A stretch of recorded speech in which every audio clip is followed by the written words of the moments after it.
time ago. I'll take your word for it, Paul. Leo nimetake advice yako. You remember when you told me a couple of weeks ago that you wake up and then you probably munch something before you come to work, and then maybe do a little bit of reading here and there. So today I tried that stunt. But the reason I did it is because yesterday I slept very, very early. Which means you are very, very tired. I was actually. Remember I told you in the morning that nilikuwa nimechapa nimebeat. Believe me, you were tired yesterday, but you fought valiantly. Yeah. You really rallied, but you are tired. Oh yes, I was. Yes, but today I'm very powered up, excited about what this day is going to bring. It's a good thing, isn't it? It is actually a very good thing. It is Tuesday, isn't it? Today is Tuesday, 30th. Yes, it's so end month. Watu wa kulipa rent sasa ndio. So the year has ended. The year? Yes. Which year? 2025. No, it hasn't. It has. How so? When you get to the 30th of a month, essentially it means that the following month is upon you. Yes. October normally speeds by at the speed of Formula 1 vehicles. November is a whisper.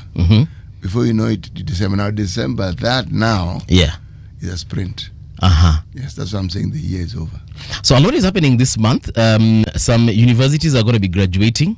Next month is next month is what? Also, some universities are actually. This is a season for graduations.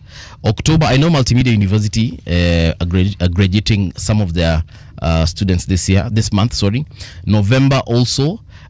Is it Kenyatta University watakuwa nafanya graduation, and also University of Nairobi, they will be graduating their students also in December. So this is a season of watu kumaliza shule, watu kumalizia assignments, watu kufanya their last exams, KCP, KCSE. Actually, I think we're doing the KCSE and KCP this month, right? Yeah. So it's a season of completion. So in a sense, yes, the year is ending. In a sense, the year is actually ending, and that is why perhaps it will be a breeze for a lot of folks. Once there are very many activities, and if those activities are very captivating, yes, it appears as though time is actually moving very swiftly. That's what I meant by the year is over. Yes, there are very many things happening at the same time. Yeah. And amidst all this, there's the drama of our elections. You'd think the elections are next month. Hey, but in Kenya, you'll always think elections are next month. Yes. Yes. Because, man, gears are shifting. Yes. And now you've reminded me, this is a season that a lot of people are going to be taking now their annual leave. Yes. What were a whole 21 days. Some who've carried over their leave days probably from a previous year. Now is when their employer is telling them, by the way, if you know you didn't take your leave last year, this is the time to take it, because after December you will not be able to claim those days. So you'll find someone going away for almost 2 months. 21 working days times 2, that's about 42, and of course Saturday and Sunday is usually not counted. So someone might actually take leave from November. The next time you see them in the office, January 10th na huko. Yeah, that is actually true. Did you ever take annual leave, the 21 days? I never completed all the leave. Where I previously applied my trade, I didn't take all the leave that was due to me. Right. No. Okay. But leave was never compensated monetarily. So if you didn't take it, that's it. It's gone. The only way was to take it. Interesting. But you've also reminded me that I've also never taken a whole 21 days off. I have never actually done. The best I did once was 2 weeks. But 21 you stayed away from 2 weeks. Yeah, I stayed away for 2 weeks. Essentially, it was 10 working days. Yeah. But beyond that, I've never really taken 21 days. I dreamt about it. Yes. I thought about it. The only time I could argue that I was away for that length of time was that I was unwell. Yes. I have never been unwell long enough to stay away from work for more than a day or two. I have never had a crisis that has sent me away for more than a week. I have never needed to take that length of time. I think it's because I really love my job. Like, I have literally never been away from my workstation for more than a week. It is not because you love your job. Actually, I do love my work. It is because those are two separate things. You love your job, but you have a creator who is kind to you, so you're never ill. Amen to that. You cannot determine the length of time you'll be off work if you're unwell. Yes. because you don't determine the length of time that illness will incapacitate you. You get the illness, and then you're told, actually, you can't go back to work. Right. But that you love your work is also reason for you to recover quickly, because there's something you're looking forward to. Yes. That time during COVID-19, though, I think that's the longest I've ever been away from work. We stayed for a couple of weeks before things were, before they figured out how to work the shifts. And I think I stayed away for almost 2 weeks before they figured out a shift for everyone. I worked throughout that period. Yes. Okay. I was working in TV, so things were a little bit different than radio. I have never worked anywhere other than radio. Yeah. Well, no, wait, you Camry, bro. No. I was going to complete the sentence. Okay. When working in the media. Okay. Yes. But I also want to correct myself. Yes. I have penned a few opinions every once in a while. Yes. So you've worked somewhere else other than radio? Yes, I have worked in Good print. Stuff. Yeah. So let's see which days is being celebrated today, or being commemorated, or being marked commemorated. Yes. By the United Nations. Today being the 30th day of September 2025. It's the International Translation Day. International Translation Day. That is 30th of September. You can speak how many languages? English, Swahili, Zulu. Any other? Just the 3? Yes. Okay. Those are very many languages. I know. You can speak more languages than the average American. No, the vast majority of people on this planet, Chief. Yes. The vast majority speak one language. But the vast majority of Africans actually speak more than 3 languages. More than 2 languages. More than 2 is correct. Yes, because mother tongue, English, and then probably a national language. Yes. Yeah. Yes. All right. So International Translation Day. Have you done any translation pieces, works, or for radio, TV, voiceovers, scripting? No. The only translation I did once upon a time, many years ago when I was young, I went for a church service. Yes. And they had a guest who spoke only English. So I was asked to translate into Kiswahili. And that's the only translation. Wait, where was this again? At a church. And the Lord said, na Mungu alisema. So kuna wakati ulikuwa mkalimani? Wajua mimi bwana, nilikuwa mshirika tu wa kawaida. Kabisa. But it was understood that nilikuwa mwalimu. Okay? Sababu ni mwalimu sasa. Sasa ukiwa ni mwalimu bwana. Na ulikuwa mwalimu wa Kiingereza? No. Nilichosoma ilikuwa ni Kiingereza. Naam. And I don't know what you call linguistics in Kiswahili. Lugha. Let's call it Lugha basi. Naam. But what happened over time is depending on the school I went to, I was asked to teach subjects that I hadn't actually studied at university, but had studied in Form 6. And some had dabbled in university in the first year just to see how it. One of them was economics. Okay, so I taught economics. This is now in high school? No, I taught when I was now a teacher. Okay. I taught. Yes, you taught it in high school. Yes. To high school students. I taught Form 5 and 6 students. Okay. And then I also taught Kiswahili. That was the most challenging thing I've ever done in my teaching career. I also taught history. But these are subjects I liked. Okay. So for me, I was teaching something I enjoyed doing. Now, literature, linguistics, and then the English language. That is what I'd actually studied. Yes. Well, I have translated text into Kamba, from Kamba to English, from Kamba to Kiswahili, from Kiswahili to Kamba, from English to Kamba. I have translated text into French, and French into English. I have also done voiceovers in French. I've done in Hindi. I have done also in Hindi. Yes, in Hindi. And I think I have that. It's somewhere in my email. So as I look at you here, I should understand that you are the original AI. Not necessarily. I have not translated to Hindi or Hindi to English, but I have done voiceovers in Hindi. I have done in Portuguese. You have done, meaning I was given a script. The movie was in Hindi. It's actually a voiceover for an advert. It was for KLM, the airline. Say it kidogo nisikie. I can't remember. And I was trying to explain to you how I did this. So I was given text, and the client... The text was in which language? It was in English. It was in English. For a moment there, I thought you were dabbling in Gujarati or Hindi. No. That would have been such fun. Then the voiceover producer that the studio we went to record, the wife of the producer was actually a French national who could also speak Portuguese. So she translated the text into Portuguese, and she taught me how to say it in Portuguese, and I did it in Portuguese. Now here's the funny thing. She was Indian French, so she also knew Hindi. She was Indian French? Yes, French Hindi. Meaning?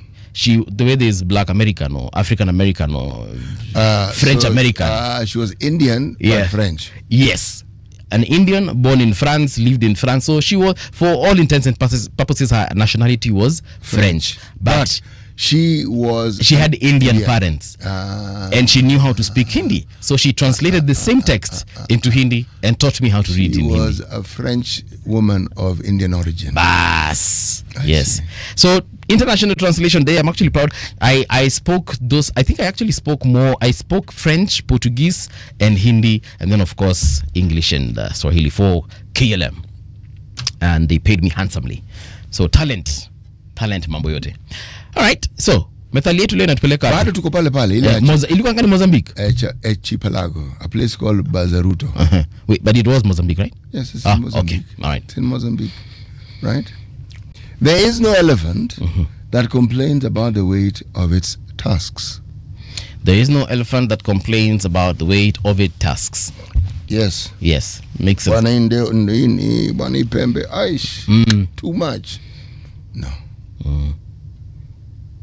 But considering tusks are overgrown teeth, people actually do. There are some people I know who complain about their teeth. Well, humans, we complain a lot about a lot rather, and sometimes we even alter it. So an elephant is an elephant, but human beings will always complain about something. But what do you learn from what do you think that methali is all about?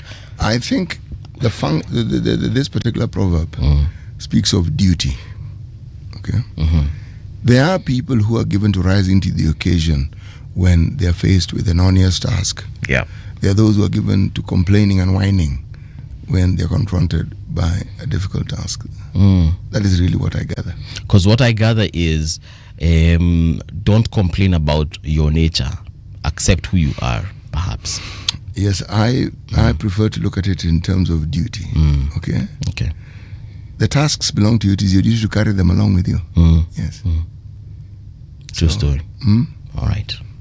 An elephant never complains about the weight of There its is no tusks. elephant that complains about the weight of its tusks. Awesome. Asante sana kama kawaida City Muga. Why don't you join us on rgk.co.ke? That's where you'll also get to see a lot of the trending stories, and you'll get to see CT's very awesome beard. It's white. Alafu anapendanga kuichanua. Ako na kakichana anatembeanga nako. Death toll in Gilgil crash rises to 16 after 2 children die. Okay, how do you keep it neat? Si lazima ukachananga kidogo. I brush it. You brush it. Yes. Knew it. Well, the point you make is a valid one. Yeah. Yes, I do have a brush. You do have it. Yes, I do. Okay, good That's stuff. why I kept quiet. Yeah. Death toll in Gilgil crash rises to 16 after 2 children die in hospital. Sad situation here.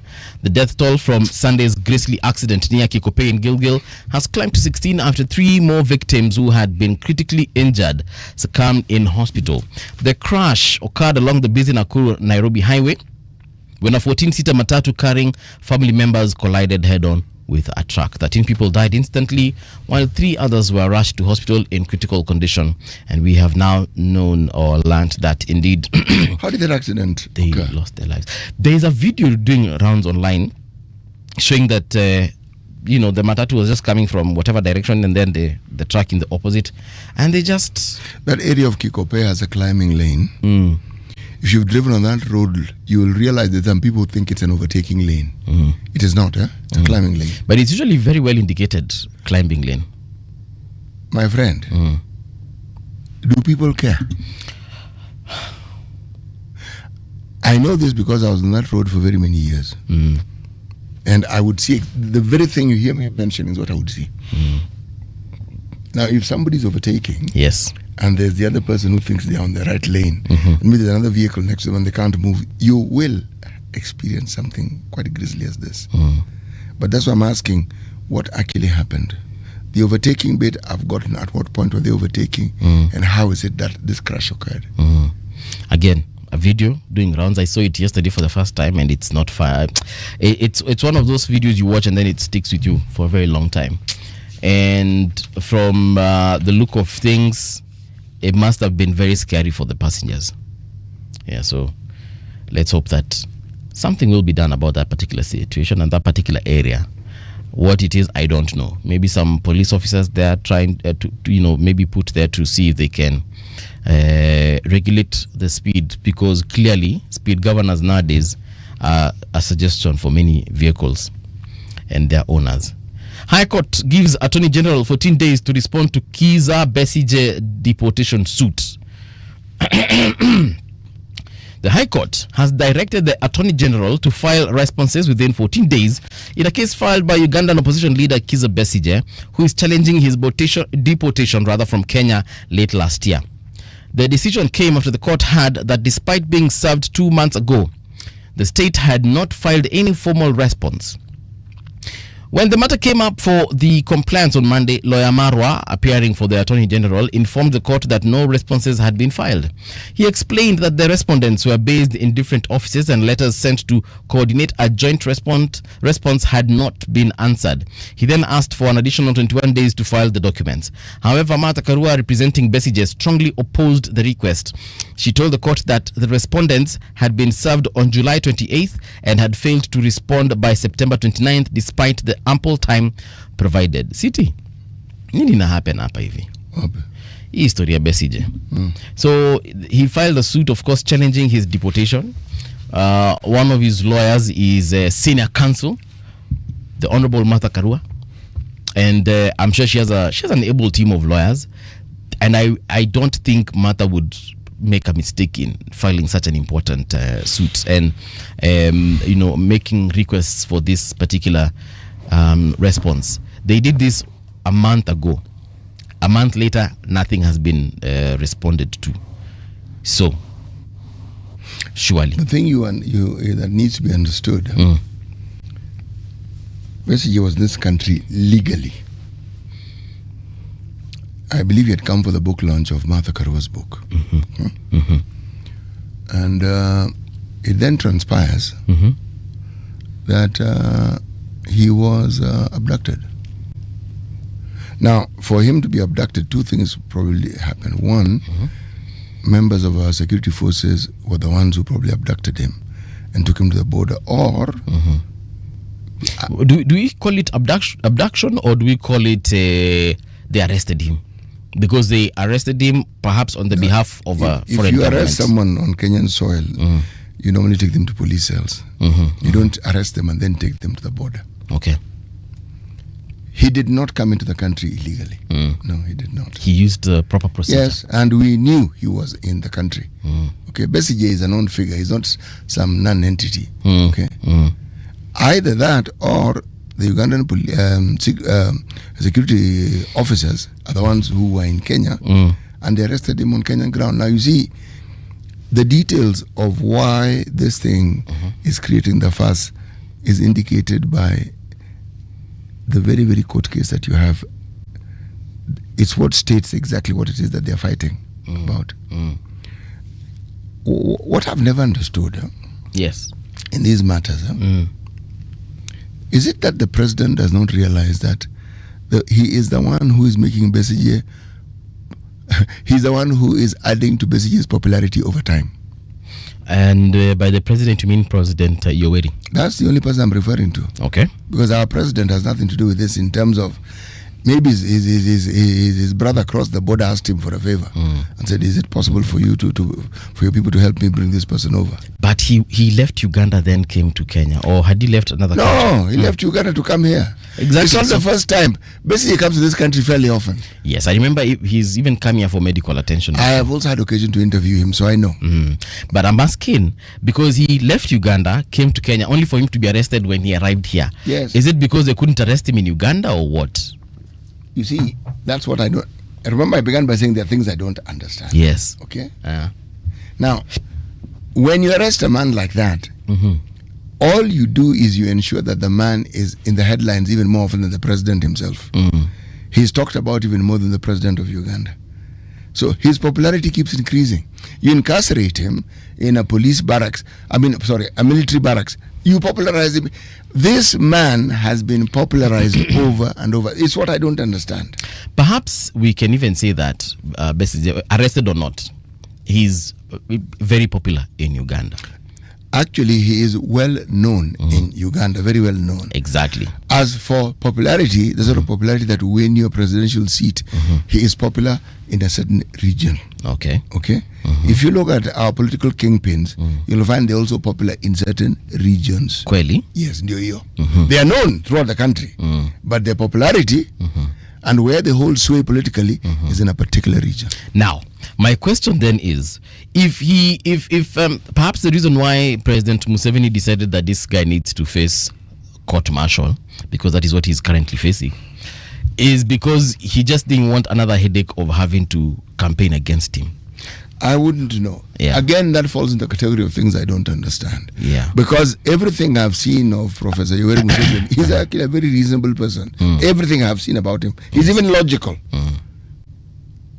The things he says, the things he does, it's not as though he wakes up in the morning and figures out what he needs to do with himself. No, he knows exactly what he's doing. There's a clip that appeared, or rather not appeared, but really just it surfaced a couple of days ago, and it is of the president when he was very young, actually immediately probably after he took power, and he was telling the people of Uganda that don't think of any other option. I'm the only option going forward until God decides otherwise. And by that, of course, he means until death do us part. Not necessarily. He has already stated that this is the last time he's standing. Bro, I'm talking about the video that he made. What he said yesterday or the day before that one is what he has said. I've seen that video myself. But you see, people don't remember that in the Tito Okello government, Museveni was a minister. So it's not as though when he went into the bush and untoppled Obote. Yes, that this was the first time this man was close to power. No, it is not. Okay? And despite the fact that people say those elections of his are rigged, if you ask me, that man wins those elections. It's the figures that seem a little interesting. 99% is interesting by any stretch of imagination. But he is popular enough. Yes, it's a bit, it's pushing the envelope. I mean, I hope one day we shall have the opportunity to actually sit down, have a conversation with a Ugandan national, and not necessarily on air. Actually, why not even reach out and see if we can talk to Museveni himself? Exactly. But you see, the information I'm looking for is the reality on the ground kind of information. Off the record. Yes. If you talk to someone who is pro-government, he'll tell you one thing. Yeah. We see it in who I want to talk to is the Wanjiko of Uganda, the common mwananchi. Whether they love their UDA or they're into their ODM. All right. Why don't you invite Kansime to come and talk to you about it? Nataka kuongea na mke. Yes. Kansime can have a strong political opinions. She probably does, and exactly. She probably knows exactly what's happening in her country. Yes, and you see her, and then she's exposed. She's traveled this world. She's been to the US, the UK. She's even been here to Kenya countless times. Who I want to talk to is the Mama Mboga of Uganda, and just ask her, Ebu niambie, in this your country, how are things? Are you loving it? Do you think of an alternative government? If you got a different president, do you think things would be the same or worse or even better? Once I talk to them and then they tell me, you see now, Yoweri Museveni has done this. Or Besigye says this, but we know his character. If you go back to the past, he did ABCD. Bobby Wine presents this kind of, leadership. Then I would, because you see right now, if I go and talk to mtu wa Boda Boda hapa nje, huwa ananiambia hapana, Mbuvi hivi ndivyo kuko. Na hivi ndivyo mimi nafikiria, na hivi ndivyo tunataka. I want to speak to the Wanjiko of Uganda. and probably understand them and understand how they perceive their government and their opposition also. No, we must try and reach out to President Yoweri Museveni. See if we can Himself. Yes, personally. Yes. Yeah. Yes. All right, Mr. President. I know sometimes you monitor media, even the one in Kenya, and chances are you are watching Radio Generation.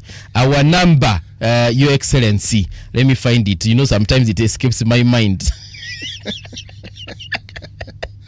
I will give you that number before we leave the station, so that you can get to call us and tell us what you think about the conversations in your country. Right now, though, there's another story here written by Bradley Bosire. Bradley anasema hivi: we are not against e-procurement, governors say, as they call for more consultations. The Council of Governors have raised concerns over the government's new e-procurement system, saying it has stalled service delivery and paralyzed operations in several devolved units. Speaking at the 28th ordinary session of the Intergovernmental Budget and Economic Council, IBEC, COG Chairman Ahmed Abdullahi stressed that while they are not opposed to automation, the rollout of the new system lacked adequate consultation, preparation, and integration with existing structures. All right. Siti tulikuanga nawe hapa hivi when one of our visitors told us off the record that this system has a problem.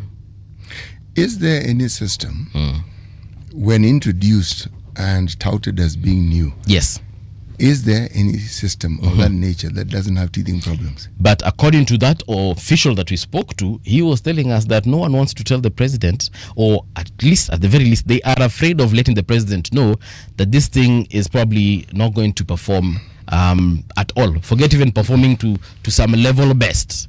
Actually, it's not going to perform at all. I actually don't believe certain statements of that nature. When someone categorically says this thing is not going to work. If it's not going to work, my friend, it'll cause more problems than whatever it is they're claiming to want to solve. There's this methali, or is it kitendawili, that people keep on using, that if the crocodile comes out of the water and tells you the alligator is sick, are you not going to believe it? No, I will not believe it, because alligators if crocodiles do not talk. No, they don't live in the same water bodies. No, but the analogy here is the fact that mtu wa ndani, mtu wa serikali mwenyewe, and a high-ranking official tells you that this thing is not working. The high-ranking official didn't say that, Mbuvi. He actually did say that. No, he actually and did not say that. He said, and correct me, he said that people are afraid of telling the president that this thing is not working. No, the context in which he said was there are times when something is wrong and people will not tell the president something is wrong. He did not say that thing is not working and people are not telling the president. Did he not talk about this e-procurement system? Yes, he mentioned it, but he said he talked about people not telling the president. The reference point was not the e-procurement system. He gave an example and said, say for instance, if this thing is not working. No, he actually said it's not working. Well, I was here, that's what I heard. You clearly heard something different. Usifanye ni mcall. You can call him if you like, but remember he told you this thing off air. Yeah, of course I'm not gonna call him on air. I just want to confirm. Ulisema hiki unafanya kazi. But he actually, I remember very well him saying specifically the EGPS is not working and people are afraid of telling the president. I do not remember him saying that. Not telling the president, he said, but the context was that there are things that people know are wrong, but they will not. He was talking about something that actually happens. He did not specify that it was this that he was talking about. That is what I heard. Off air to just confirm what he said? The person who needs to confirm is you. Me, I'm very clear in my head about what I heard. Mi nakusho. Alitombe vizuri sana. EGPS is not working. If he told you this when I wasn't here, then maybe so. But if you're talking about what he said in my hearing, that's not what he said. Yes. Sawa. He actually spoke quite a bit about the e-procurement. Right. And even what did he say about it? He said this thing is a good thing. Yes. Okay? It will have problems because it is new. He said the problem also is that whenever you have something of this nature, if something is wrong, there are people who will be afraid to tell the president that this thing is not working quite the way they're saying. Right. So what the Council of Governors are saying about this particular system, that we were told by someone, Wandani, that it is not working, and they have actually said that, look, this thing, the rollout of the new system lacked adequate consultation, preparation, and integration with existing structures. In very many words, they're saying that this thing is not working. as far as I'm concerned, I do not trust what these people say. Let me put it this way. The Council of Governors. I do not. They began by complaining about it and even threatening to boycott it. So they have had nothing positive to say about it, even if you're just speaking theoretically about the process. Yes. So I don't expect them to suddenly turn around and say, despite these teething problems, this thing is actually a good idea. No, their narrative has remained the same. This thing is not working. They have not changed the narrative. Okay. All right. So it's clearly interfering with very many things that they do. But it is a fact. They do not like things that interfere with their end goal. I do not understand. The crocodile and the alligator analogy is a good one. Yes. With this reference. Yeah. If someone told the crocodile that they and the alligator have similarities, and the crocodile denies vehemently, you could argue that crocodile is not okay in the head, because they are really very similar. Okay. So when governors complain about the national government, right, you really wonder, the pot is calling the kettle black here. Haya, kitu tufanye kitu inaitwa traffic. So traffic iko hivi. I'm looking at the map of Nairobi County. Again, the only problems we have are a few pockets of traffic at Pale Ngongoro when you're approaching the Junction Mall. If you're coming into town, you'll find a little bit of traffic. Pale Ring Road, Kilimani.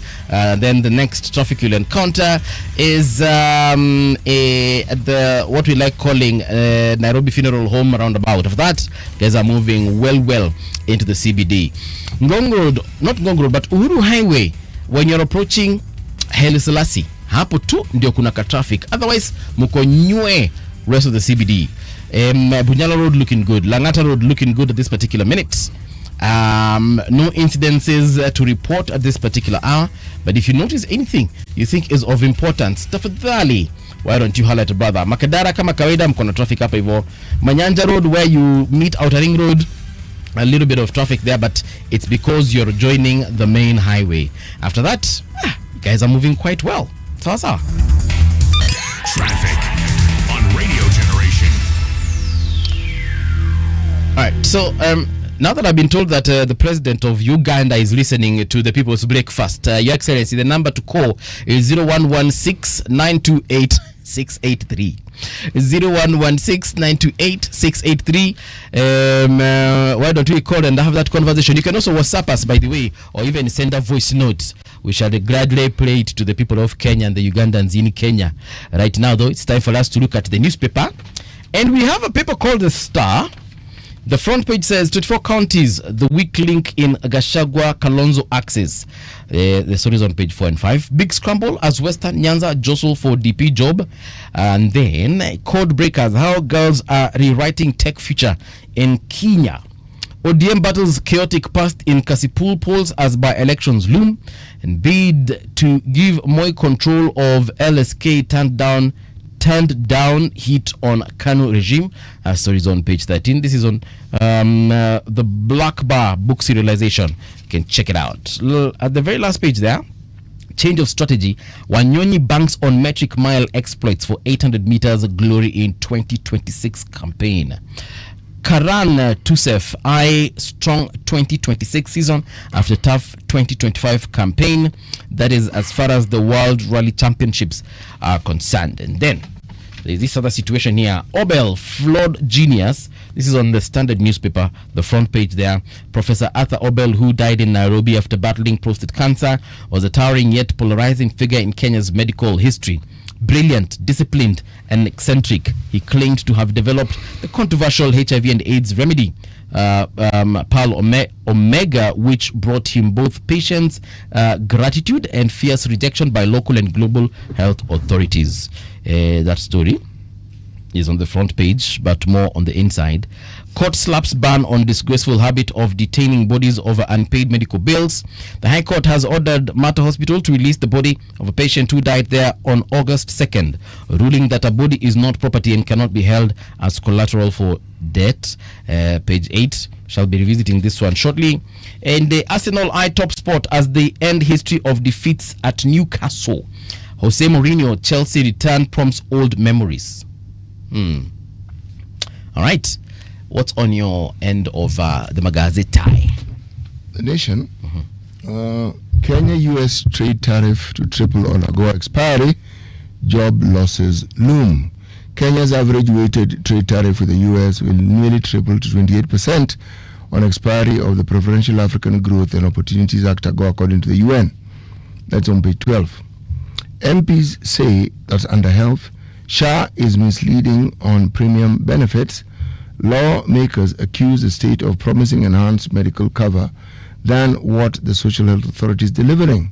The situation has seen many patients ask to pay extra money to cover for the deficit. Crackdown on school unrest. Students implicated in riots will sit their national exams at designated centers outside their schools as authorities grapple with a wave of unrest. Education Cabinet Secretary Julius Ogamba has directed school managers to enforce strict disciplinary measures, including expulsion. Everything so far seems to make sense, but the story on page 4 doesn't tell us whether they have begun to understand why it is that the unrest exists. Every time a mosquito buzzes, you do not take a hammer to look for it. There is a problem.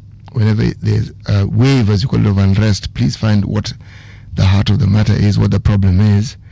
This thing of threats and seeking to find and strict disciplinary measures, all these things, these are archaic ways of dealing with problems. There is a problem, tell us what the problem is, and then look for the solution. They're already looking for the solution, and they assume that the unrest is the problem. The unrest is the manifestation of a problem. It is not the problem. Yes. I mean, okay, anyway, look, sorry. At the end of the day, people have their opinion, and of course it depends on how exactly they want to express it. So, you know something, this is not a question of opinion in this sense. When you're talking about student unrest and students, these are young minds. They have been in school not since this unrest, years before this unrest. The unrest was not there. What is the problem? Why is there this unrest? But remember, we've also had a history of unrest in schools, especially around this season of examinations. Yes, but not every single year. Yeah, not every single year, yes. But I'm saying we have had a history, because there's a time I remember, it was in perhaps the mid-2010s when there was a wave of not universities, but high schools being burnt. And we were not sure because of the very many allegations that came from people who are in the security apparatus. They were saying that it could be the students, yes. Some few cases, perhaps, it is the students who started these fires. But there are other incidences where it is the school leadership, maybe the teachers, principal, or whatever.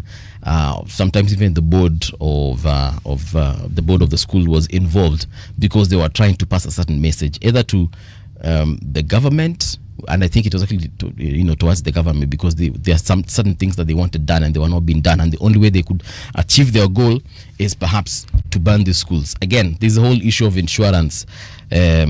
If a private school is involved, there's absolutely no reason. It doesn't matter how logical it sounds. I understand. I'm not excusing the burning right of property within the school.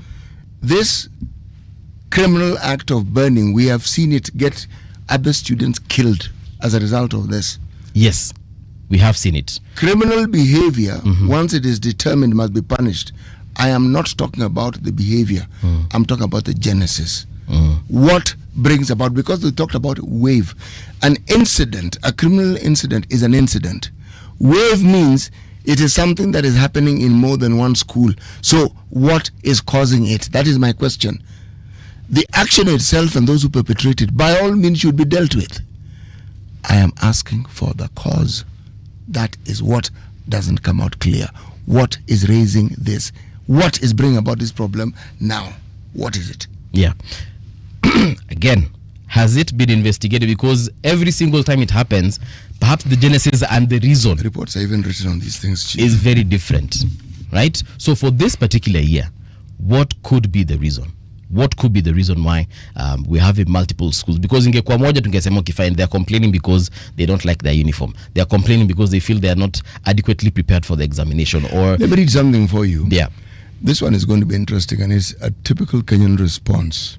School managers and parents have voiced support for the government staff stance. Jacob Konde, a board of management chairman in Kilifi County, blamed poor academic performance on rising in discipline. How do you tie the two? How? This person, anyway,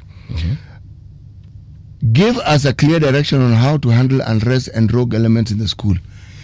You are the chair of the board of management, for heaven's sake. Who gave you this job?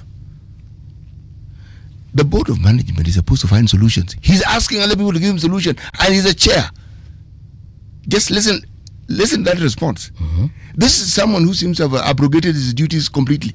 Perhaps then he didn't ask for the help in the right way, because at the end of the day, this guy is not fit for that job. I don't even know why it is they gave such a person the job. That is, of course, if he's quoted correctly. Someone can actually ask for help even when they are in the position of power. Remember, we've had conversations here with politicians who also say that it is okay as the president or as a prime minister to actually say, look, guys, this area I'm not an expert in. Help me out. No. Yeah? And that is why a president will have ministers and advisors and PSs. Paul. So if the BOM chairman management is not one person. If the BOM chairman, any member of the BOM for that matter, to be honest, they've run out of ideas. Is it really wrong for them to even have ideas in the first place? I do not know. Paul, it is not an individual. BOM members tend to be members of that community. They are part and parcel of that community.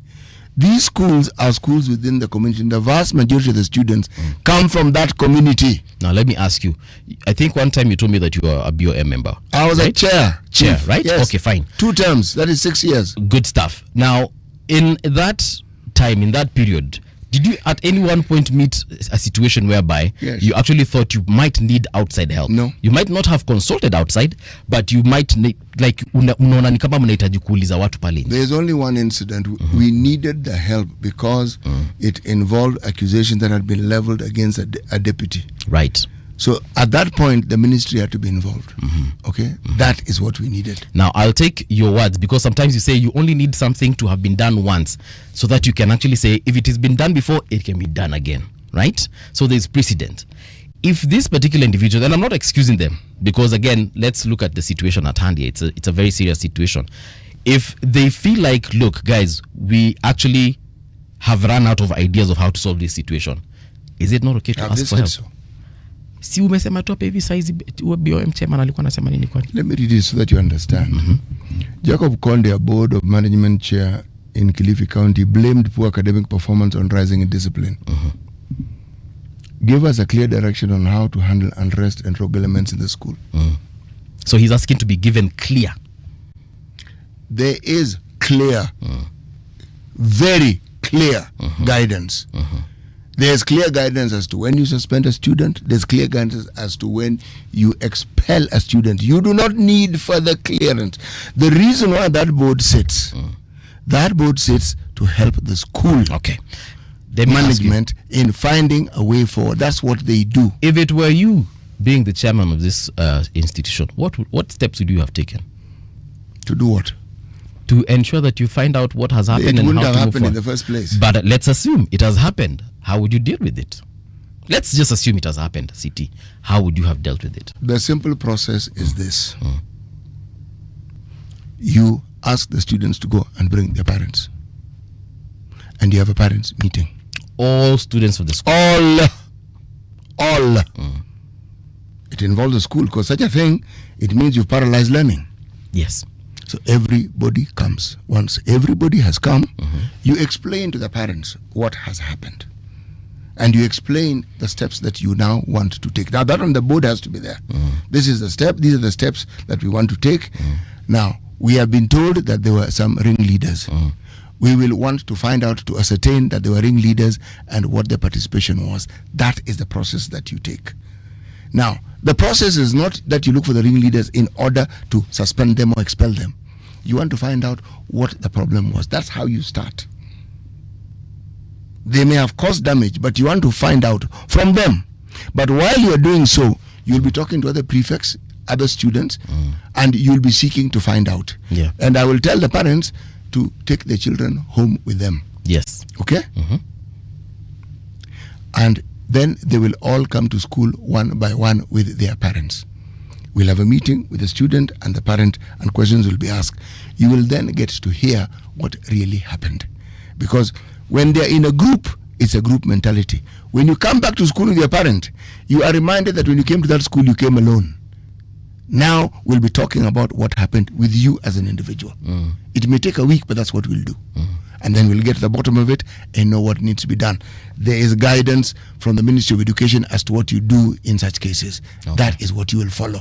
So that also includes perhaps involving even the police in DCI? No, not necessarily. It's a school matter. Yeah. We decide whether we're going to involve the police or not. What if there was a criminal element? Burning school property is criminal, just so that you start there. And when I say criminal element, I mean criminal element that isn't part of the school. I don't understand what you mean. Someone from outside. Well, we will find out. If individuals were involved, then of course you have to bring in the police. Right. So long as it's an issue within the school and it involves the students of that school, it's an internal matter. You do not need to bring in the police. Yeah. No, you don't. Okay. I remember in Nairobi school days a time that there was an attempted arson, and the cops were involved, and people were actually arrested. Arson, my friend, is criminal. Okay?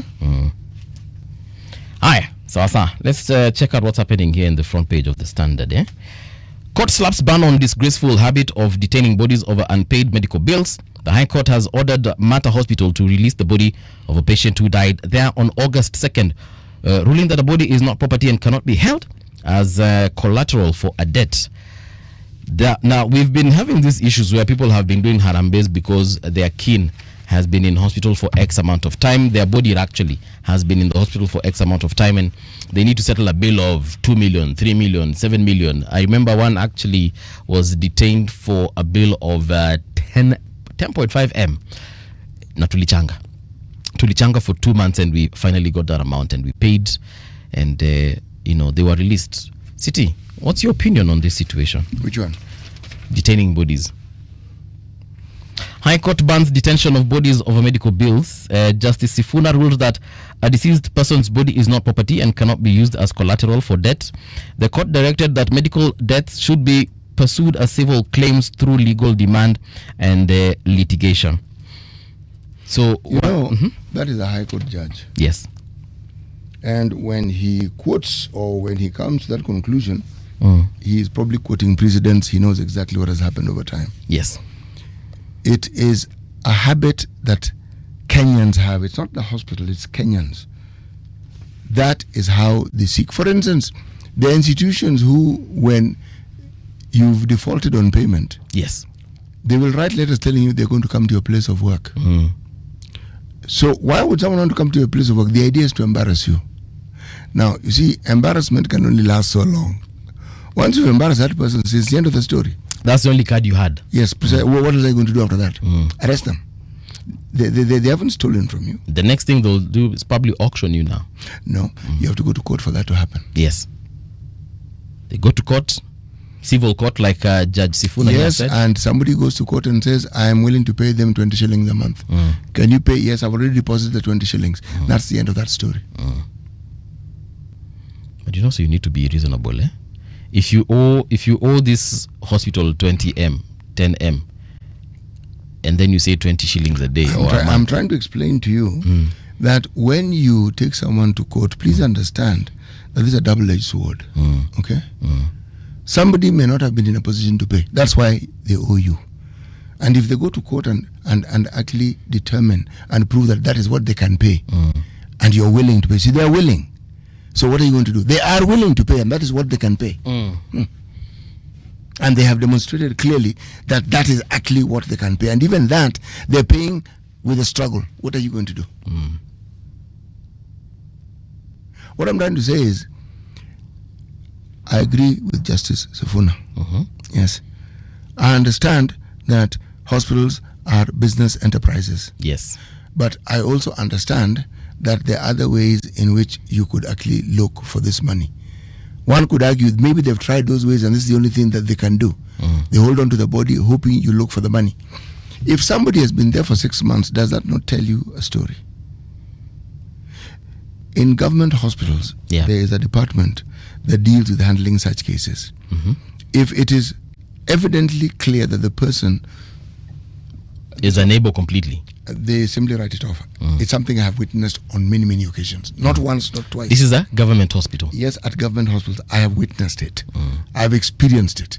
That department, a social department, they sit, they look, they discuss, and they come to a conclusion. They may say, why don't you just pay this amount? Look for it, let's give you a week, like that. But they will write off the debts. They have understood this person cannot pay. Okay. So what Justice Safina has said, he's, in my opinion, saying, can you kindly go and look for alternative ways of trying to get your money? That dead body, and he puts it rightly so, it's not collateral. It's not property. Yes, it's not. So you can't keep it there in the hope that... So if you are owed 6 million, so you're saying that that body being there is worth 6 million shillings. Oh, yes. I know family members who've said, okay, nivyo, kaini nayo. Yes, so the person's already dead. Then? They're like us, we've already had our closure. We'll do our own memorial service, huko mtaani, and we call it a day. Whatever you decide to do with that body, you do. Cremate it, bury it, use it for medical study, it's up to you. We are done. Makes perfect sense. Yeah, and especially low income house. Actually, you know, there's some folks who will be taken to hospital with a simple cough, then end up dying, or even end up seeking medical attention for a period of maybe 2 to 3 weeks, and the bill comes to like 1 point something million, and they're like, bro, mimi ni mama mboga, I make literally 200 shillings a day, of which I spend all of it on in the house. Where on earth do you expect me to to pay you 1.5? This is the reason why the universal healthcare system made sense to a lot of people when it was proposed, because it seeks to alleviate this pain that people who may not necessarily have 100,000 shillings to pay at a go.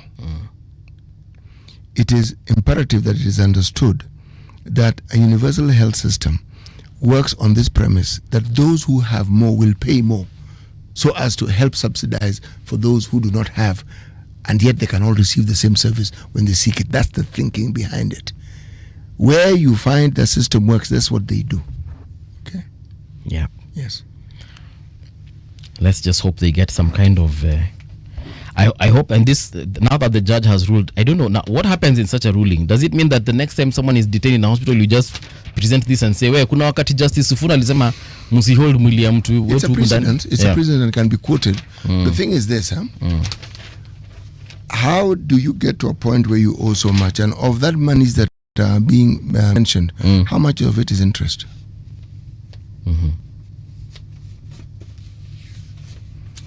Nobody wants to owe the hospital money. Yeah. If they could pay, they would pay. Yes. Okay? Yeah. Now, this is where you now get creative and try and ensure that you can find a way of ensuring that if there is a bill, you can have this conversation in the hospital and say, folks, this is what we can do. Yes. So out of maybe a bill of 3.3 M, we can probably do 300K. Yes. Take it or leave it. Well, it's what we have. So the take it or leave it sounds as though we're giving an ultimatum, whereas what we're actually telling you is that's what we have. We don't have any more. You know, sometimes what they usually do is they say, okay, we'll attend your 300 kwanza, and then niende niongea na mkubwa. You give them the 300K, then they come back and they tell you, you know, tumeongea na boss anasema lazima tumlipe the whole year. Sasa hiyo 3 million imebaki. Then that is fine. Then you'll keep the body. You know, that person is dead. Yeah. Okay? Much as we'd like to bury them, and it would be a nice thing to bury your loved one. But if you don't have the money, you don't have it. You know, this is really not something that's very complicated, is it? No, it's not. Yes. So hospitals have to come up with a way of handling these things. And sometimes also patients who've been treated and they're ready for discharge, sometimes also held in the hospital until those bills are also paid. As I said, it's a Kenyan trait. So it is a Kenyan trait. Yeah. It is everything that has to do with following the law. If it isn't punitive, my beef with this is the statements that these people were making. Yeah. Another one says, National Parents Association Chairperson Silas Obuhatsa backed the ministry's measures, saying parents were unfairly burdened by the cost of the unrest. It's not unfair. Your child is in that school, there is that problem. Your child may not have participated, but unfortunately, that is the damage. Okay? If evidence shows a student is guilty, the government must take firm action. Again, these people are pushing the can down the road. What do they think the parents' associations are there for? What do they think the board of managers are there for? To keep complaining and pushing it to the Ministry of Education.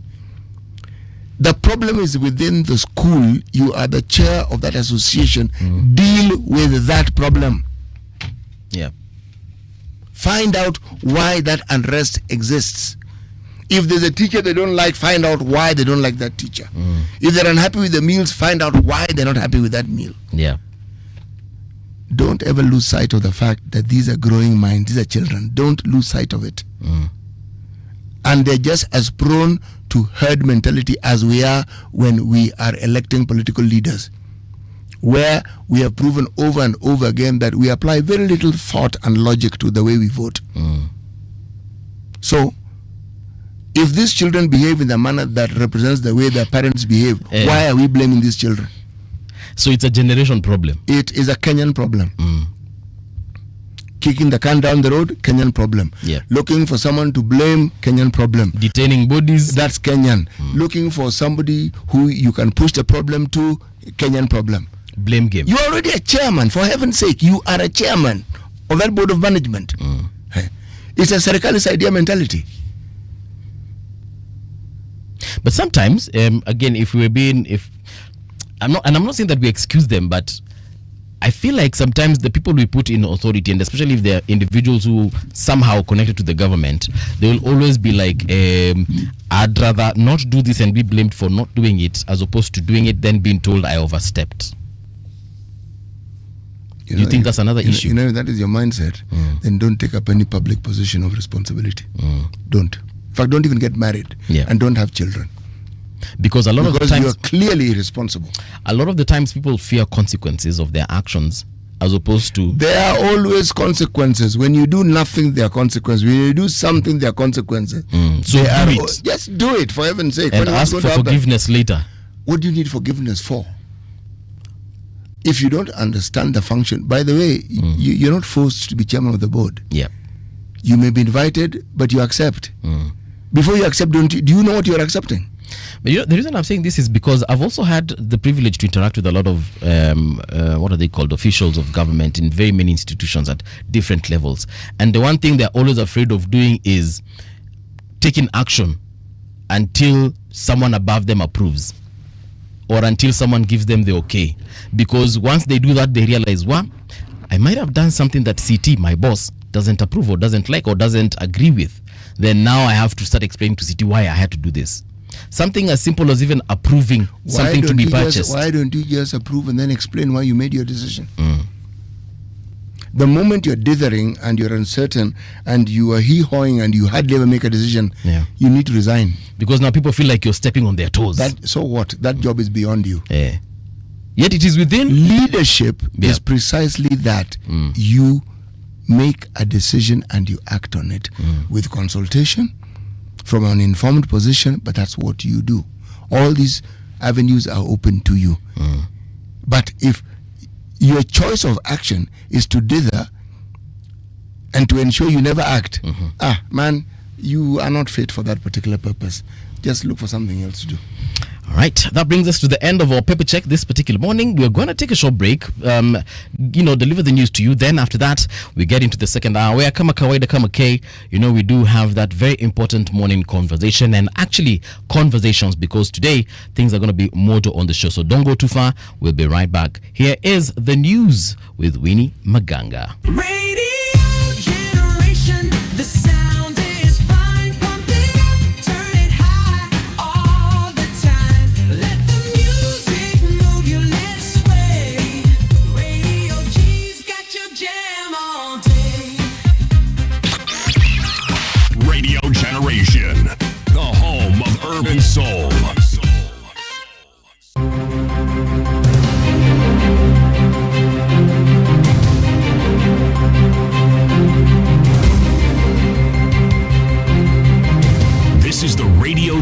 Generation News. Good morning, I'm Winnie Maganga. Health Cabinet Secretary Ednah has disclosed that so far the government has disbursed 59.3 billion Kenya shillings to health facilities across the country under the Social Health Insurance Fund. In a statement during the 28th ordinary session of Intergovernmental Budget and Economic Council in Nairobi, Duale said private healthcare providers were paid 29.8 billion Kenya shillings. He went on to state that county facilities received 13.7 billion Kenya shillings, faith-based health institutions 9.9 billion Kenya shillings, while national referral hospitals received 5.9 billion Kenya shillings. Taifa Care, Your Excellency, and more so SHA, has made very impressive progress. As of this morning, 26.5 million Kenyans have registered, compared to the 7 million of the former defunct NHIF of the many over 50 years. 70 billion shillings have been mobilized in the last 9 months, and 4.4 million Kenyans are actively contributing towards their healthcare. Over 17.5 million healthcare visits have been recorded under the Social Health Authority in the last 9 months, benefiting 7.5 million very unique patients. And of these, 5 million visits are supported through the Social Health Insurance Fund and its ECCF.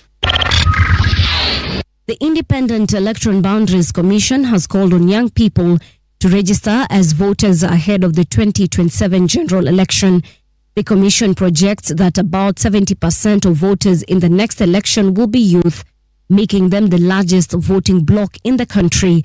Speaking during the launch of continuous voter registration at Mashuru Primary School in Kajiado East constituency on Monday, the IBC chairperson Erastus Ethakon said the CVR administrative procedure is a process that transforms citizens from bystanders into active nation builders. And we are supposed to register citizens, eligible voters, for a period up to 8 months before the general elections. That's when we will close the registration process and clean up the register, do the voter register audit, and then publish the register.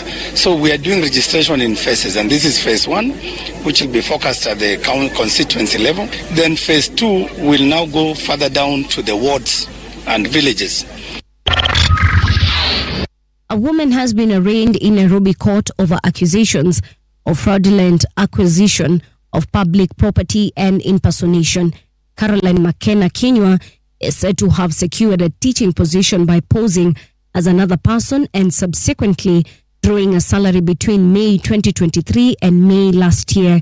Prosecutors argue that while employed as a teacher at Dol Dol Primary School, she fraudulently acquired more than 292,000 Kenya shillings from the Teachers Service Commission. She pleaded not guilty before Magistrate Ben Makekubi and was granted a cash bail of 150,000 Kenya shillings. Personation of a person named in a certificate order 2384 of the penal code at place of the offense on the 8th day of May 2023 at Laikipia County TSC office within Laikipia County while seeking for deployment as a teacher after the document namely National Identity Card number 3372-1767, which has been issued to Kariuki, Caroline Muga, and the National Registration Bureau, a lawful authority for the purpose, and will be seen that the National Identity Card belongs to you.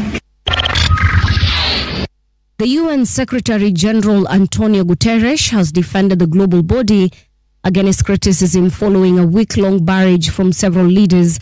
Speaking on Monday, Guterres said the UN is not just a meeting place for countries, but also where solutions for global challenges are sought. The United Nations is more than a meeting place. It's a moral compass, a force for peace and peacekeeping, a guardian of international law, a catalyst for sustainable development, a lifeline for people in crisis, a lighthouse for human rights, and the center that transforms your decisions, the decisions of member states, into action. 80 years on, we confront again the question our founders faced. only more urgent, more intertwined, more unforgiving. What kind of world do we choose to build together? This comes days after US President Donald Trump blasted the UN for failing to bring peace and claiming the world body encourages illegal migration. In his return to the UN General Assembly podium, Trump accused the UN of fostering an assault through migration on Western countries. And that's the truth on Radio Generation. Good morning, I'm Winnie Maganga. The views and opinions expressed on this program are those of the guests and do not necessarily reflect the views of Radio Generation. Radio Generation assumes no responsibility or liability for the interviewee's views. This is Radio Generation. In the beginning, there was morning radio. But now there is Radio Generation's The People's Breakfast, curious and bold, getting facts from the shadows. That's what it is. Now, as the city wakes and secrets stir, a bright new voice shines. The People's Breakfast, your morning, your voice, your journey. Good morning. Good morning, my neighbor. Welcome to the home of hard truths and bold insights, Radio Generation. Yes, indeed. Welcome back to Radio Generation. The time right now is 7 minutes past 7 o'clock. And it's that time to have a very interesting and important morning conversation about the political terrain versus the common mwananchi. And I was just looking at the Star newspaper here, City, and I've seen this headline that says 24 counties that weak link in Gachagua Kalonzo axis. And on page 4 and 5, they've actually outlined the numbers at stake in 2027. The first one is the registered voters in different counties according to a 2022 census. In Mombasa County, they say 641,000 individuals, 913 have been registered in Mombasa County. Actually, I thought it's more. I thought it's in the millions. In Kilifi County, it's 588,602. Thought again it's in the millions. In Kwale County, 328,253, and in Taita Taveta we actually have 141,096 registered voters. A city, you would think in a county such as huge as Mombasa, yes, you'd expect a lot more registered folks. This is according to 2022. You remember the discussion we're having earlier on with you? Yes. About the problems in schools and finding out what the problem is. Right. And because what has been documented is people commenting on what should be done. Our wanafunzi wakorofi tufanye hii, and I'm saying pause. What caused it? When you have a population that you know of adults to be a certain digital number, whether it is 1 million or so, and then the registered adults are a fraction of that, that then poses the same question. Why are people not registering? That's a very good question. Is it that they don't have IDs? And if they don't have IDs, why don't they have IDs? What is this that prevents them from getting IDs? You see, there is a carryover from a previous time when getting an ID was a nightmare. Getting a passport was an even bigger nightmare. A problem. Yes. You know, when people talk about the Kibaki era, believe me, it's with good reason. Yes. Suddenly, all these things that were a problem stopped. I mean, literally stopped. You walked into immigration, you know no one. You tell them, this is my issue, this is what I want. I'm talking about myself as it happened to me. Because someone advised me, just go and ask. And they tell you, this trip that you have, when is it? I said, it's in a week's time. Said, would you like your passport today? I said, yes, I would. Go and pay in that counter over there. Come back at 3. I said, what? Pay at that counter. Come back at 3. Come back at 3. Your passport is ready. I couldn't believe it. So less than a day. I could not believe it. I'm simply saying that same question needs to be asked. Why are these people not registering? Perhaps we need to ask the politician in the house. Allow me to introduce Honorable Kimani Ngunjiri. Mheshimiwa, karibu sana to Radio Generation and welcome back. Asante. Such a pleasure to have you here again. Thank you. Even me, I'd missed you guys. Yes, I was saying, just came once and now. And my friend here, I'm saying, we are good friends. We used to remember how the days in Nakuru with this. Ungemwandikia ka SMS umwambie bana bro. Kwani umenisahau? Unajua nilikuwa na mama yangu hata kunyamaza is a style. It's a form of communication. Yani uone padile ingine inafikiriaje? So Mheshimiwa, umepata tukiongelea these numbers that we are seeing on the front page of the Star. I don't know if you've had the chance to look at them. I didn't have chance. So I was actually asking City, I'm shocked. I was telling him that in Mombasa we have 641,913 registered voters as far as 2022 is concerned. I expected, because I believe Mombasa County has millions of people and very many adults, to have more voters than 641,000. You know, we have a history in this country of ours. Yeah. We talk too much, but doing something we don't do. Okay. Like now we are talking about IBC, the issue of registration. And many people are saying, oh, Gen Zs, let me tell you, when it will be open like this, they will be queuing because they won't change of this country. Those just talking with the mouth, but action is not there. Let me tell you. Yeah. And that's why we have so much problem, because we just talk about issues, but to go to the solution of doing things, we don't do. Let me just ask you. Now, people like now, they're just talking, even politicians abusing each other. Just abusing each other. Just check their rallies. Just targeting the president is targeting the other side. Just abusive language.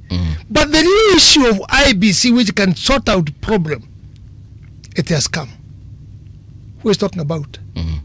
Maybe somebody is just passing, you mentioned something. But we should concentrate knowing this is our solution 2027. This will be our change, game changer 2027. But we are not interested in the solution. No. If you see many cases, my friend, yes, and I think my mzee here will agree with me, if something happened, we just go direct to the judgment. Direct to the judgment. Yes. But the process, so that we can have an answer, why and what went wrong, so that we reach on the judgment. Ourselves, judgment. Condemning somebody, worst thing, judgment. Yes. But how he reached there? Was he sick? What was the problem? What caused that one? They don't follow. And that's why here in the court nowadays, many things, especially when you come to the issue of lands, the court have come with something very important, very simple. They ask, was the process followed? Was the process followed? So after that, now it's when they come to the judgment. But Kenyans, we just put the judgment, judgment. And remember, even Jesus was taken to court. Yes. And there was a judgment. You see? Yes. And there was a democracy. After that, he was not guilty of anything. But they still crucified him. But the judge said, you may take Jesus and go and do whatever you want with him. It is just with our constitution showing that the people first in this country. It is the same with the Bible. They were given to go and do with Jesus what they want. Yes. So I agree that we are talking too much. And sometimes we are talking things that are not important, which are very serious. And it's worrying me. Especially our friend called Gashagwa. The things he's talking, you get worried. He's my friend. I'm a Kikuyu. He's a Kikuyu. What else? But I know as a elder, that's not the way. What else has he said apart from the usual Murima, tushughulikie Murima, usiguze Murima, and what else has he said that, according to you, perhaps is shocking? Well, I can count, but I cannot finish all of them because it can take me the whole night, all the things. Because when he go in any meeting, he messes very badly. Okay. One, he had said when he was in Miru, there is a hotel of Kalenjin here called Luto, and please never take tea here or take anything here. He said that. He said it publicly or in private? Publicly. My friend, Google. Me, I talk things, I'm old muse. I can't talk things which I can't defend it. That's what he said. And I could not sleep. I wondered. Yep. If he says that because he's in Meru, the hotels of Central, when you start in Nakuru or Nairobi, you go up to Kericho, Bometi, Kisumu, go up to Lodwar. Go up to Lodwar. The hotels of the people is inciting again the other community. Yeah. Their hotels and their business are there. That's one. Okay. Then he said again, the issue of the President Kasongo, he is a thief. You know, we need a respect. We can challenge the president. Right. I agree with that. Or anybody else, but not to abuse. It is very bad. Recently, he was in Kajiado. What did he say? He said that Ruto and his son and the PS, colleague, they are stealing the chambers of Masai at night using the torch. It is in the record. Using the torch at night. My friend, is that not incitement? That is not good. Especially for somebody who wants to be a leader. We need to talk good things of this country, but not incitement. And when he sent Masais like that, and he has involved now the president and his son inside, I think we are going beyond. Fight with me, but don't fight with my children. Okay. Mention me and let's argue with you, and not mention the president. Many things he has said about the stealing and the issue of the chambers. I would tell me I know about the chambers. I don't want incitement. Yeah. If I bring the list of Gachagua here, Yes. of the chambers, he has snatched people here. The time of Moita as a commissioner of lands. That list, you'll be shocked. And that's when you know the saying I say all the time. Nugu wana kundule la mwenzake, halioni kundule lake. Waswahili wanasema nyani haoni kundule. Haoni kundule. Anaona kundule la mwenzake. You know, all of us, we are sinners. But we need to know that there's a Jesus for making us come together. Okay. Let me tell you, when he was in America, what did he say? He said many things which are not good things. And I did not think that, again, atachukua ndege arudi Kenya. Okay. I did not think that. The country ili alishambulia na Hukudhani akasema atarudi? Sikudhani atarudi. Sasa unarudi wapi? Yeah. Nchi unasema ni baya, ina Al-Qaeda, ina nini, many things. Again he stood and said, wa Somali wananyang'anya watu mashamba. He said it. He said it. And he abused them, and he said they are Al-Qaedas. Al-Shabaab. Al-Shabaab. Wa Somali. Ati wananyang'anya watu mashamba. Let me tell you. Willing buyer, Willing seller. willing seller. Let me tell you. To me, I'm very happy in Somalis what they are doing. Okay. Because they are bringing development in this country. The way they are building the houses, it's not for them. But let me ask It's you. bringing the resources in the country. People are getting somewhere comfortable to stay. And let me give us the areas the Somalis are buying grants. I'm very happy. Saudi C, Saudi B. You get somebody with like a small house, maybe renting about 50,000. Okay. Only with like a compound. Yeah. These people called Somalis, they come. They buy at the price the person want. Anaweka ghorofa 20 ama 15. Even joint venture wanafanya wengine. How much were you getting from this plot? I was getting 50,000. Okay, I'll put it to a floor, then I'll give you 3 floors. Okay. Where you'll be getting 500,000. Is that not a good investor? It is a good. It's a good investor. It's a good opportunity. But now we are going with the tribal, calling what Somali is, they are what, calling who. And again, he is fighting with his own community. You heard when he was fighting with the people, the musicians. Right. He had a problem with them. Do you know, and I always repeat, Gachagua impeached himself. He abused the MPs in a very bad way. Very bad way. And the end of the day, he did not know they have their day. And their day when they came is when he was chastened by them. And again, let's not show so personal of somebody, Let's challenge, let's discuss issues in a good way.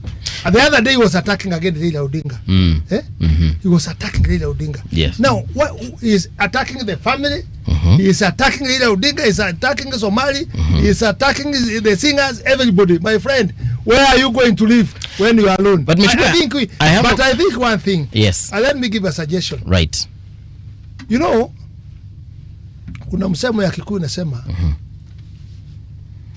nguruwe huwa azimu ndani yake kwa sababu ile bad nini iliwekwa na Yesu. Mashaitani ile ilifukuzwa ikawekwa kaenda mpaka akajiingiza kwa nini? Kwa maji. But we don't need to argue so much. What we need is to think. can we take Gachagua on the hospital? Right. And be checked whether maybe he has a problem. But maybe because of what was done, maybe it affected him. Mheshimiwa, yeah. You and Gachagua were friends. Very good friend. What happened?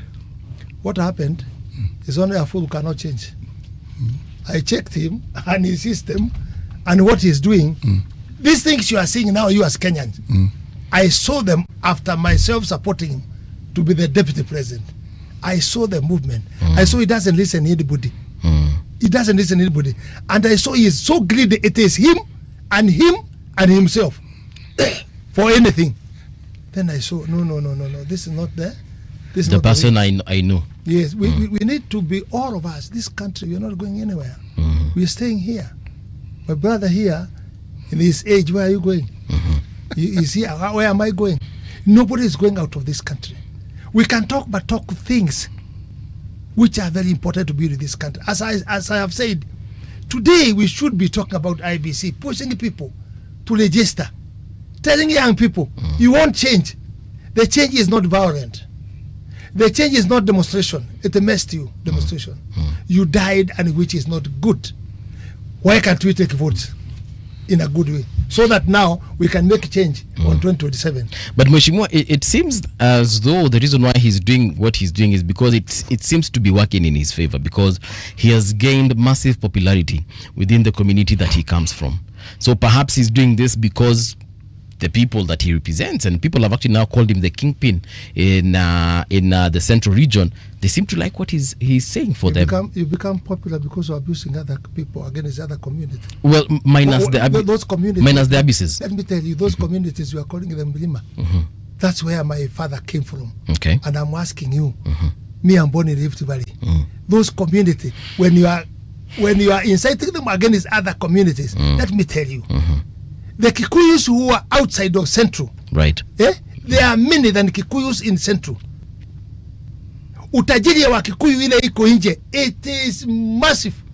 It's not like utajiri iko katika nini. You need to be very careful of those people when you are saying that. You are getting. Let me ask you. Ini kusema Ruto hana familia yake, hana kabila yake pale ametoka. Of course I can. Now, if Gachagua is doing that, and you see, the thing I would like to tell people, Gachagua, Central, Kajiado. Central, Kajiado. That's a routine. So when he says to other people against a community, do you think he will be received well when he goes in the Rift Valley, where he's abusing Ruto and his own community? Do you think he will go Kisumu when he's abusing Leida? Do you think he will go in Somalia where he is attacking the Somalis? Then why are you putting yourself in the cage? Okay. Instead of be free. I want to ask our second guest, that is Joakim Simiyu, the Secretary General of Safina Party. Joakim, karibu tena sana. Thank you. Yeah, you're well. Shukuru. It's been a while. I think it's been more than a month now. Actually 2 months. Yeah, some months. Yes. Some months. Karibu sana Radio Generation. Yes. Umetupata tukiongea na mheshimiwa about that issue of former DP Gachagua and his rhetoric. What do you make of it? It's hard for a leopard to change its madoadoa. For me, there are some things that do not surprise me. People are being themselves. And you don't expect Gachagua to behave any different from what he's doing. So I think we should refrain from actually looking at how people are behaving and look at what is actually ailing the country. According to me, that's the best approach. Right. Because the behavior of some leaders, as we see it, is the reason why we are in the mess that we are in. So even as we continue talking about them, we give them airtime and a lot of relevance that's not needed.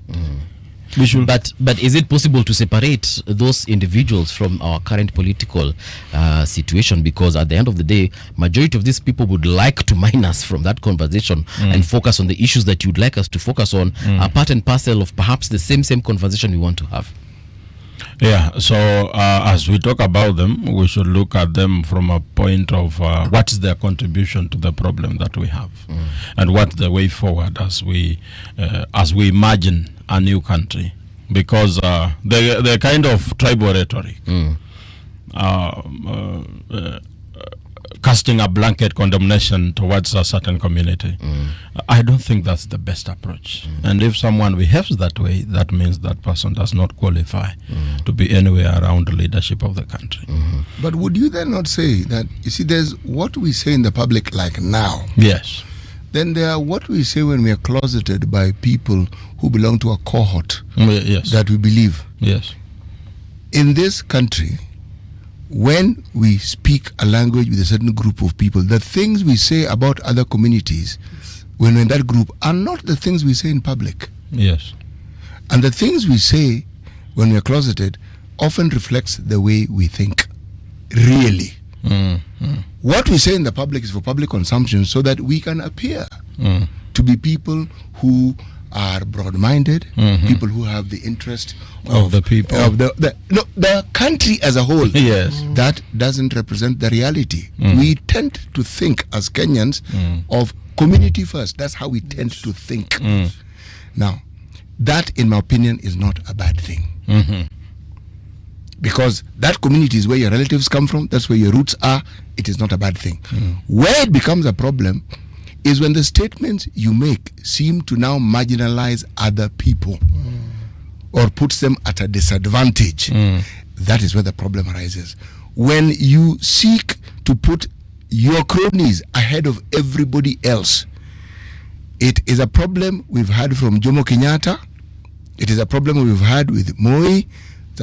It is something that we are constantly fighting. And that is why this new constitution tended to give us a breakthrough by simply saying that even when it comes to elections, even when it comes to representation in the place of work, that balance must be seen.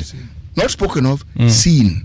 Remember, the Chief Justice, Emeritus Maraga, actually said that as far as he was concerned, Parliament should have been disbanded. Why? Because they did not meet the two-thirds gender rule. Exactly. You see? Now, that is the reality. From what I have observed about the law anticipates our worst possible motives and actions and mitigates against it. Yes. So, when we talk about individuals, this is my thought. I'm supporting my brother Ngunjiri for a simple reason. It is sometimes good to state the things that somebody says, so that when somebody else does the same thing, okay, we know that this is wrong. There was a time people would even be arrested for what was considered hate speech, and people got arrested. These inflammatory statements that politicians like making actually toned down significantly. Yes. Do you remember the time when Orengo and Junet were arrested? Yes. Other people were arrested. I remember even, who was it? Was it Kaparo or who was even it? me, I was arrested. Pangani 6. Yes, exactly. This gentleman was arrested. Yes. Now, I remember that. Yes, precisely. Yes. Have we actually moved away from those times? We have not. We are only trying to move away. But as it stands, we are still there. And you've mentioned the Constitution. One of the biggest problems, in my own opinion, is that we have not had a leadership that fully believes in the Constitution. We've always had people who benefit from circumventing around the law. That's where the problem is. And at times, I actually tend to blame myself and other Kenyans for the caliber of leaders that we choose. Because such kind of inflammatory statements from the leaders that have once occupied public office by the consent of the people themselves, it tells you the kind of people that we have been. We have only come to a point where we are thinking about how do we come out of this bondage? How do we get a leadership that is a little bit better than what we've been getting? Do we really want a different kind of leadership than the ones from what we've been getting? Do we really want such leaders? Yes. Good. You know something that I don't. What are the things that demonstrate that we want such leaders? When you look at the recent activities, there are some things that are happening that one never even imagined that those things can even happen. When young people organize themselves and do things that even the political class has no blessings for. And when you look at the behavior of the young people as we stand today, we are coming away from these which you have said that thinking about community is not bad, but when you seek to disadvantage other people, we, as majority of the young people, we are only thinking about, even if you think about your own community, you're only thinking for it because you want it to also benefit from the national resources and other communities to also benefit from the same. And we have demonstrated this. We are making a lot of noise out there. We are pointing fingers to areas where we think are problems. We are calling to account the leaders that we think are contributing to the problems that we have. So, but let me ask you, my brother. Yes. Do we have a constitution? We have it. Are we using the constitution? The government and the people. Are we using the constitution? First of all, the government and also the people, ourselves. Are we using the constitution? Maybe you enlighten us on, most particularly, how the people are not using the constitution. You see, when you are going to abuse somebody, my brother have said here, there's an institution which takes care of that, and it is in the constitution.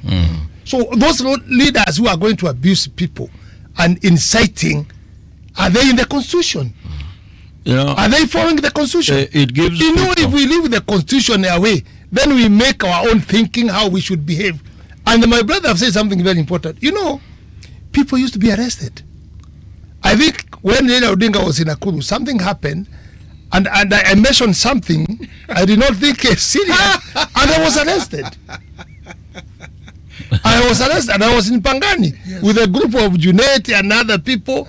Waitito, who we were there for 6 of us. We are calling ourselves Pangani 6. As you know, the history of Pangani, of the Kenya. The flying squad in Pangani. That's what made us know about Pangani. Yes. The flying squad that was based there. Yes. And it is it working now? It's not biting people. It's not putting people. They are completely now silent when we need them to stand with the constitution. Okay. Because as my brother have said, if you don't stand with that, where we are going, we are not going to use the law. We are going to use mob justice, and it's going to make us in a very big problem. Let me give you an example of just a small, not politics.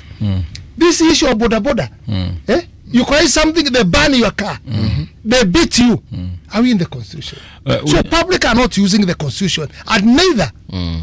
But Mheshimiwa, it's just a section of the public. I believe vast majority of Kenyans, one or another, are adhering to what the constitution actually says. Yes, it is true. I said it just actually no, we are not. The whole lot of us. Yes, the whole lot of us. If someone does something wrong, our position as Kenyans, we do nothing about it because it doesn't involve me directly. You're aiding and abetting it. You may not think so, but you are. We all know of the piki menace. We all know they don't obey any law. They are nothing. A piki runs into you. They are the ones who hit you. The next moment there are around 20 of them. Yes. And they want to harass you. Nothing happens to them. The only time something happened was when they harassed a young lady on Wangari Maathai Road. Yes, exactly. That's when something was done. But outside that, you have traffic lights. They never adhere to those. Isn't that symptomatic of the bigger problem? My friend, you've gotten the heart of the matter. That's when I say us. Okay? Yes. That's what I'm referring to. Yes. You do not need the whole country breaking the law. If you have a group that seems to have embraced impunity and nothing happens, yes, the lawlessness that my brother is speaking of is with us. Is going to creep in on all of us. It's already there. It's not even creeping in. These young people, because most people who ride motorbikes are young, these people believe they're a law unto themselves. That's why they do the things they do. Why do they think this? Because they know there are not going to be consequences for their actions. Precisely. Why is it that there's no consequence? Because you actually see policemen just looking at them. Somebody parks in the middle of the road at a cross section, and there's a policeman just looking, and I'm thinking, this is madness. Even a driver jumps on a pavement and goes the other way. Yes. Because in your mind, you know, if you have 100 shillings in your hand, you'll get away with it. Even if the police comes to you, you will get away with it. But there's something, my friends, you are not remembering on that. Yes. And we should go deeper. Yes. On the issue of the Boda Boda. The biggest problem is me and you. Why? These children, we buy them motorbike. We give them. And we tell them, 2,000 in the evening. Anything above, It's yours. Keep it. is keep it. The teachers are buying them. The business people are buying these boys. In fact, I would say even 70% they don't have driving license. Because who ask them? You see people, the traffic asking the passengers, you, me, and Matato, driving license. They know nothing else. They just come in the window, driving license. Have you ever seen them asking Boda Boda? Where is the nini? Where is your insurance? Where is because as Mzee said, we are also cause of this problem. Because when I give you my Matatu, when I give you a piki Boda Boda, And a and target. it is, and give you a condition, I want 2,000. I'm not employing you. No. There's a contract. I want 2,000 per day. Anything above is yours. So how you Why do you think that boy cannot go right and left without seeing anything? I stopped in Haile Selassie. There were rights, then we stopped. Then this boy came right, left, everywhere. Then the traffic was just near me. And I asked him, my friend, why are you not controlling these boys? Wachana hao ni wenda azimu. Ukicheza nao watakupika. That's a traffic. I think it's an issue of survival. Like, you know, we are all built to survive first before you even think of anything else. If you are under a situation where you have to do everything it takes to feed your family and yourself, you're going to do that. In a bad way?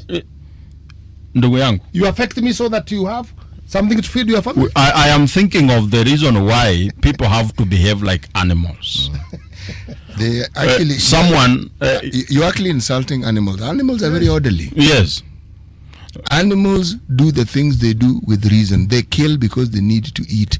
They kill because they are threatened. Or other than that, they leave you alone. It is us, we animals who are human beings, we are the ones who cause problems. According to his example, you have a motorbike that doesn't belong to you. The owner of the motorbike wants 2,000 shillings at the end of the day. On top of it, you need money that you need to survive. So you need to make an extra 1,000 or 2,000. When you go the orderly way, there is a very high chance that you are not going to make that money. You risk losing this motorbike, and that is your job. So you do everything in your power to make sure that at the end of the day, you have the money for the boss and something for yourself. That should, it also comes down to everyone's greed, that we want to accumulate everything around us. Once we behave like that, there is nothing that is going to change. The behaviors we are seeing out there, the bitterness in people, is informed by how much struggle they need per day to even feed themselves. But my friend, we can change. How are we When going we to discover change?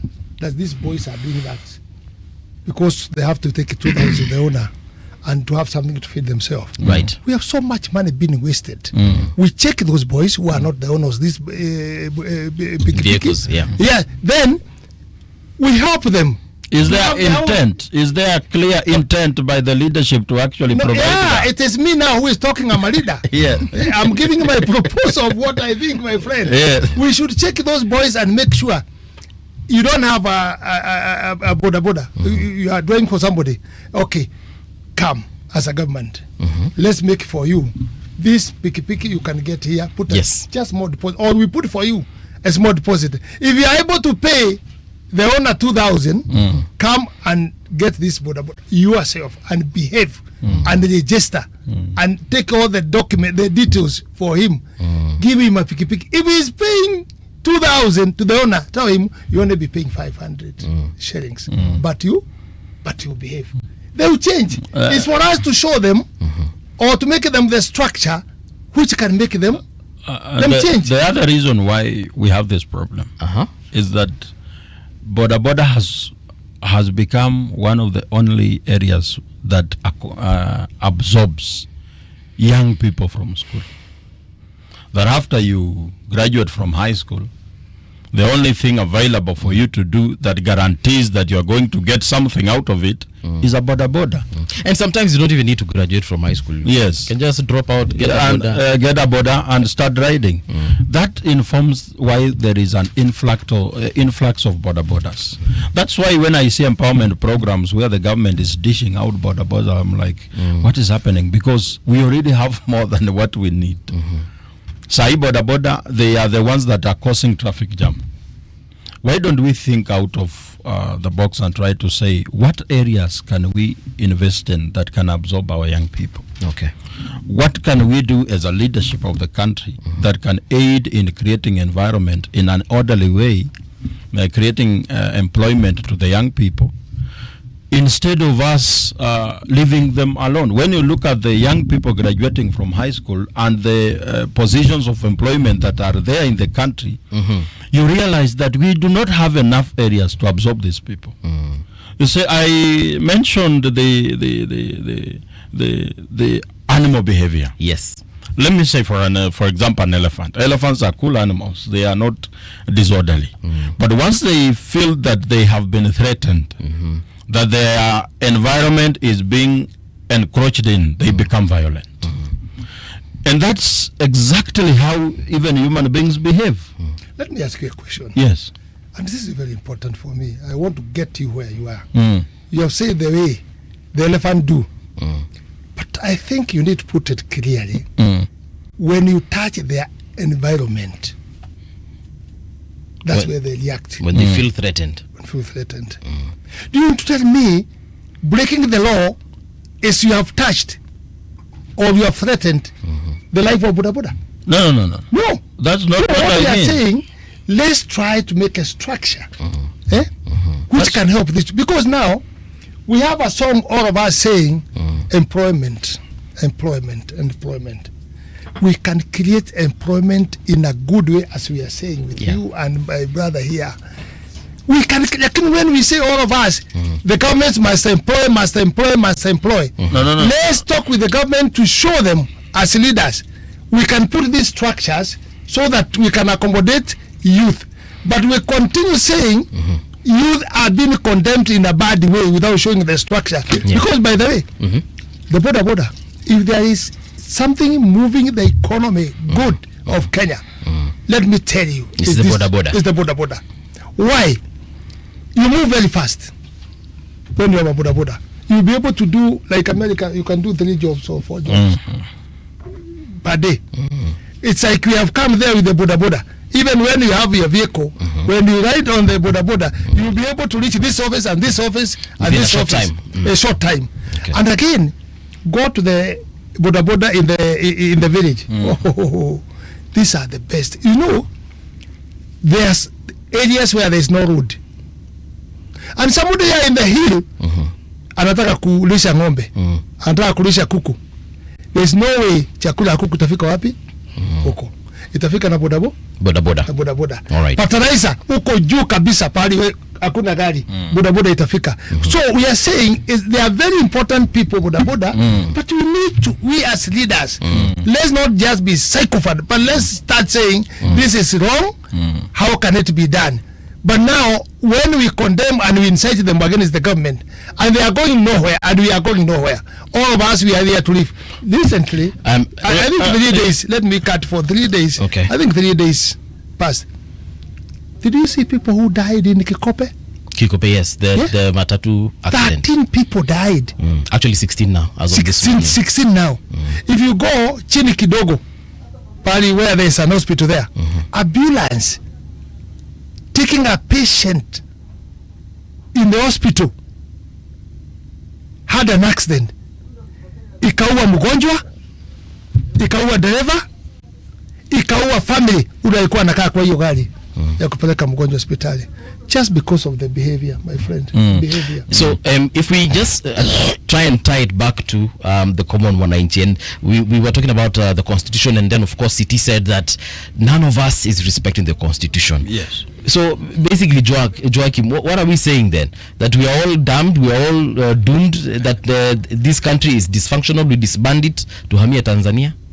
dysfunctionality of the country is actually true. That to some extent we are struggling to actually function. But the question is, how are we here? What have we done that has contributed to this problem? We've been choosing leaders without interrogating where they're coming from, what's your track record. Can you be able to actually follow the constitution as it is?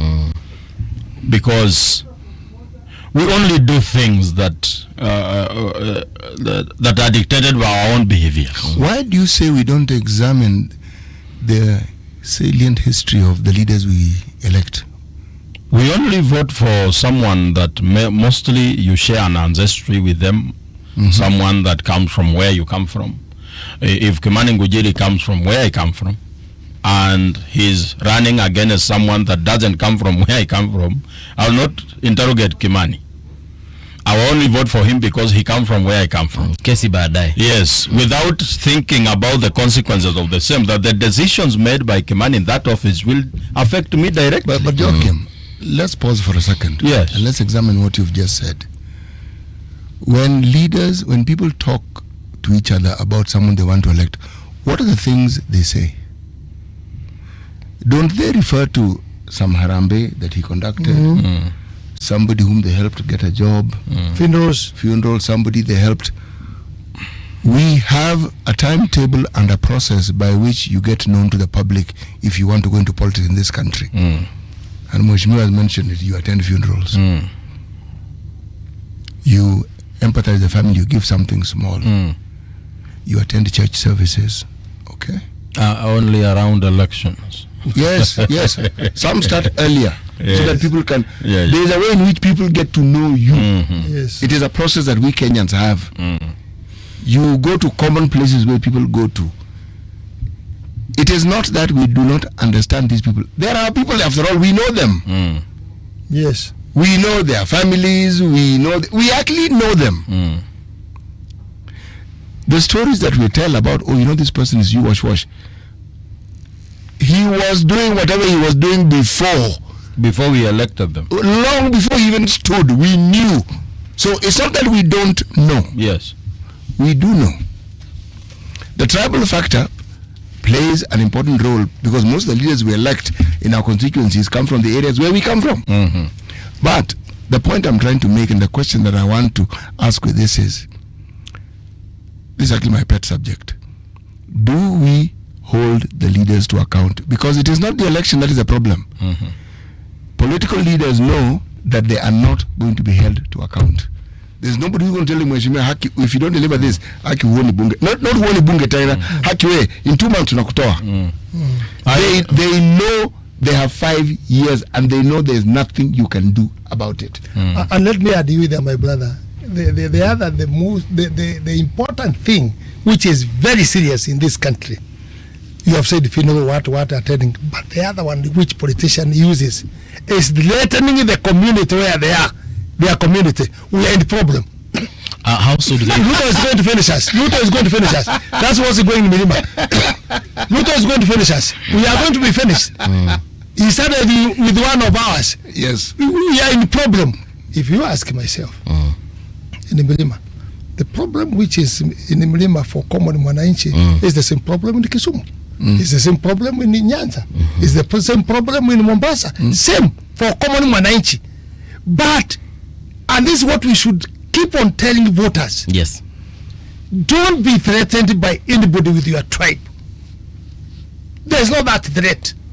Because we are all Kenyans. And this country, as my brother here have said, it says very well even after election, you must show the face of Kenya. In the constitution, in appointment, you must show the face of Kenya. But we use that one as a politician. Is that happening? No. But Mheshimiwa, if we decide to go with that tribal rhetoric for a second, to entertain it for a minute, the Star newspaper says that big scramble as Western and Nyanza jostle for the DP job.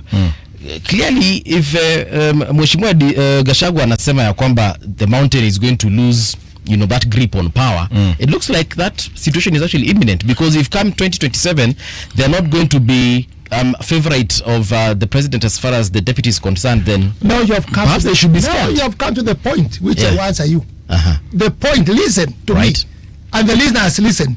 That threat, it is lie. Why? The Milima had 8 ministers. Right. 8 ministers. When Ruto had 2 ministers. We had 17 PSs. And I want everybody who is listening to correct me. 17 PSs. Chief Justice Mother Kome from Central. Kaja Inspector General from Central. Central Bank is a Kikuyu. Treasury, who was there, was a Kikuyu. Is it true? True, very true. Professor Njugu, yes. Jogona, mkubwa ya majeshi Kahariri. Kikuyu. He was there. Check in the parliament the majority. Check parastatus. Check the votes which Kikuyus gave this government. That's only the praise I agree with the Gachagua. It was 47. When you count the ratio, it was 47. Look at Raila Odinga now, they are with the Ruto. He was given by Kikuyus 13%. Add 13% and 47%. 60. 60.3%. You won't tell me Kikuyus had more than half of the government. I want someone to challenge me. They had more than half of the government. Now, when you are telling me threatening them, they have been threatened. The position. When they had 60% of the government, PS, what, Mini, But what else? And let me tell you, I'm projecting here. Where we are going now, yeah. because everybody have tasted. Joe have tasted. Other people have tasted. Aparala have tasted. The other people, ODM have tasted. There is no any community who get more than 20% or 30% in the government anymore. Because where you are going now, it is that you want to support Hilton. What is our cut? You want ministers, 3, what? That's in Joe. The other side, what do you want? You want ABCD. People will not go and vote for Ruto. No. They will go to vote for what? They are getting out of They are getting out. As ODM is doing. I like them. The way they are doing it. They were outside kwa baridi. Na Raila was been singing, hii mkata ikatu mzuri. Hii mkata ikatu mzuri. Alipata njia ya kukata mkata mzuri akaingia wapi? Alipewa kiss. Gachagua said, Gachagua alisema nitahakikisha tuna 47%. Okay. Nitahakikisha State House mitego yote nitaweka huko. Hiyo nyumba hautaingia. But he forgot his shares and fought his own people. Na mitego ikatolewa na akawekewa mitego na akanaswa. So my question is, yes. Where did we start making noise from? Because from your own analysis, it seems that Mount Kenya have been having a very big cake. Yes. But even before Gachagua was ousted from government, Mount Kenya was making noise.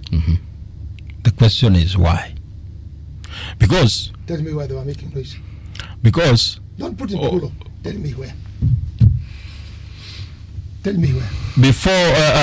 Before Gachagua was ousted from government, we had a Gen Z revolution. Right.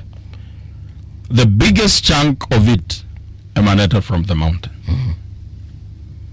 Which means even when Gachagua was in government, and I can tell you that when Gachagua was a deputy president before impeachment, he was one of the very unpopular leaders in this country. His popularity has come out of the sympathy from impeachment. Because there is a way the government has been behaving that not just the leaders, the people at the lower part of the pyramid do not feel satisfied. And that has been the noise that the government is not looking at. The government is still looking at things that do not matter to the common person. That when you give a job, a ministerial position to a person who comes from my community, what do I get out of it as a person who does not qualify for such kind of a job? I come from a place where a minister is Oparanya. He comes from my community. apart from his salary that he's drawing from that government, how am I getting benefit? Okay. The government is not thinking about why are the people making noise. We are still going according to the program that has been there since time immemorial, that once you gather some tribal chieftains and make them happy, everyone from where they come from is happy. But Joakim, it's almost impossible not to have someone who is either a tribal chieftain or something close to that. Yes. For instance, what is the strategy of Safina party, of which you are the secgen, to ensure that they clinch? Because every other party, it looks like everyone is bringing numbers. Yes. Matiang'i is bringing X amount, Kalonzo X amount, Mata X amount. So what is the strategy of Safina? In Safina party, we are thinking about what has been the biggest problem. That even when we elect someone new, we end up with the same problems that we've been crying. We could end up voting for another president, but come back here and cry of the same problems under a different president. So before we even say that we want this seat, the issue is, what are you coming to do after you get in power? What do you think has been the biggest problem? And in Safina as a party, we think it all revolves around the resources of the country, that they are not fulfilling the purpose for which they are meant for, that the Kenyan people are working so hard every day, but at the end of the day, they don't see the fruits of their labor. They see it on someone else. And that has been the question every time. When we talk about any kind of conflict, any kind of disregard to the law, deep down there is some monetary value attached to it. That you are not adhering to the traffic rules, you are running to wherever you are going because you want to get something at the end of it. And there is a way our governments have been behaving around this time, that Kenyans are taxed. You hear that the government has borrowed this X amount of money, but when you look at the services that you're getting, the return on your investment, it does not match to the effort that you're putting in. In Safina, we intend to make the fruits of the labor of the Kenyan people come to them, that the taxes you are paying, you can get services for the taxes that you are paying. Do you actually have a strategy that will help you clinch that power? Yes, we have a strategy. Let me just chip in. Give me a minute, my brother, because I'm older than you. And I have experience. I've worked with Moi, I've worked with Kibaki, I've worked with Uhuru, I've worked with this government. All what you are saying, it is right. But let me tell you, Safina will not change. Any party will not change. It is our leaders can change. Because when you are saying what they are correcting, they are not using it properly. There is a structure and a machinery. Not shouting, not fighting the other one. There is a machinery. There is MCA, there is governor, there is Mujumbe, there is those things to argue in the parliament. You see, what we are saying now is what we would be. Don't blame the president there top. Let's blame our people from the ground. The leadership. Yes. When I say the leadership, it's all inclusive. It's from the president to the lowest level. That what we are doing is not serving the purpose of leadership. For example, if the Minister for Finance comes and tells us we've been able to pay 215 billion to some loan that we took, we should clap for that minister that actually we've been able to pay as a country. But the question is, what did we do with the money that we've just paid? If we have paid 200 billion, it was borrowed for a certain purpose. Let's now go back and check this money that we've just paid. What did we do with it? Okay. Who is supposed to check? We are the people that are holding the government to account. City Muga has just to say. Don't say the people. Yes. Say the powers invested with MCA, the power invested with MP. These are the people, because we cannot, like now where you are. You cannot go in the parliament and talk issues. Yes. Now, what we need to see, it is you are elected yourself. Let me ask you a question. Let me ask you a question before we finish. Yeah, 10 seconds. Do you agree that the way the country is managing the resources is wrong? Well, I cannot say it's wrong. I can say the people is wrong. So the government is right. So the people managing But it. the people are the government. The people are the government, my friend. So when the people say that the way resources are being managed, they are a government, and so they are wrong. They should push their MPs and ask them, go in the parliament, tell us this money we are paying. Mimi, the person seated here, Yes. I said we have a problem with our parliament. That they have moved from being the watchdog for the people, and they have become a lapdog for the executive. Now you can talk. Now. And I said Yes. that we therefore need to pile pressure on them. Okay. And I actually suggested that we should take the pressure to their doors. That a member of parliament got 60,000 votes. And they are not doing what the people want. Now we want 1,000 people to go to their door and demand only one thing: to be fed. If you are voted for by 1,000, 60,000, what is the problem of feeding 1,000? Because you are passing bills that are making life for these people very difficult. Gentlemen, we have to end the show. That's the word we need. Mheshimiwa, we have to end the show. He is about Nini talking because he even said, my friend. No, let me do this. Can I invite you back next week? We just talk about chapter 1. Not because next week. Our sovereignty, and we see how it is our fault that we are actually in this mess that we call the government. We shall do Niliamka that. saa 10 ulikuja unipe 30 minutes. Haki mheshimiwa, My friend. wakati 1 umeisha. hour. 1 hour. I'm so Ni sorry. mzuri. I'm so sorry. hour. Ndakupatia kahawa tu saizi tu, sijali. Listen, here's the news with Willy Maganga.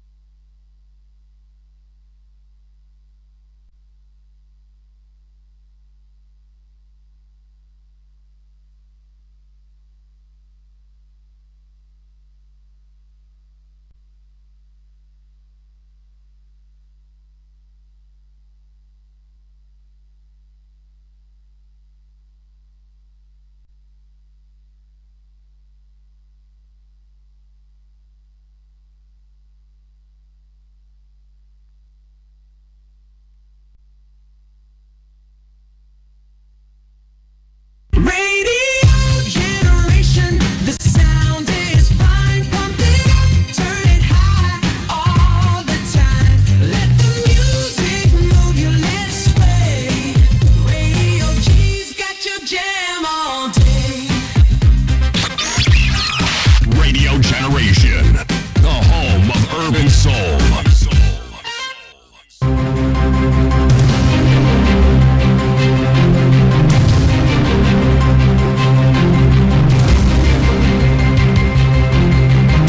This is the Radio Generation News. Good morning, I'm Winnie Maganga. All 14 victims of the tragic road accident at Kariuki on Nakuru-Nairobi highway on Sunday, September 28th, belong to one extended family. 4 other relatives are still fighting for their lives in hospitals in Nakuru City and Gilgil sub-county. Family spokesperson Patrick Mburu said those who perished include his parents, sisters, cousins, nephews, nieces, uncles, aunts and brother-in-law. Hiyo organization yote ilikuwa ya my last sister, ndio alikuwa na hiyo akili ya kuunganisha familia ya grandparents wakuwe pamoja. Wakati nilijia huko moshari, niliona kuko na watu walikuwa wamekatakatwa uso na wengine wameumia miguu. The Council of Governors has warned that county workers risk facing salary delays due to challenges in the rollout of the government's electronic procurement system. Speaking on Monday in Kare, Nairobi, COG Chairman Ahmed Abdullahi said the system had disrupted operations and left counties struggling to meet critical obligations. According to the governors, the e-procurement system has slowed down payments, fueled pending bills. Our municipalities, if they don't get fuel for 2 days, all the garbage is placed on the roads and it becomes impossible to even visit our towns. As a council, we have no problem with automation. I want to put that on record. we have no problem whatsoever with automation. But Your Excellency, we feel that this EGP thing, along the road, you people will either realize that you are not given the full picture and would ask to revise it, or it will be implemented with pain that was not necessary. The things I say here, I am saying on behalf of the 47 governors. We feel that as governors and counties, we have really been pushed to the wall. The Kisumu County government has launched an emergency operation to remove dead fish from Lake Victoria following a mass death of fish in 12 fish cages over the weekend.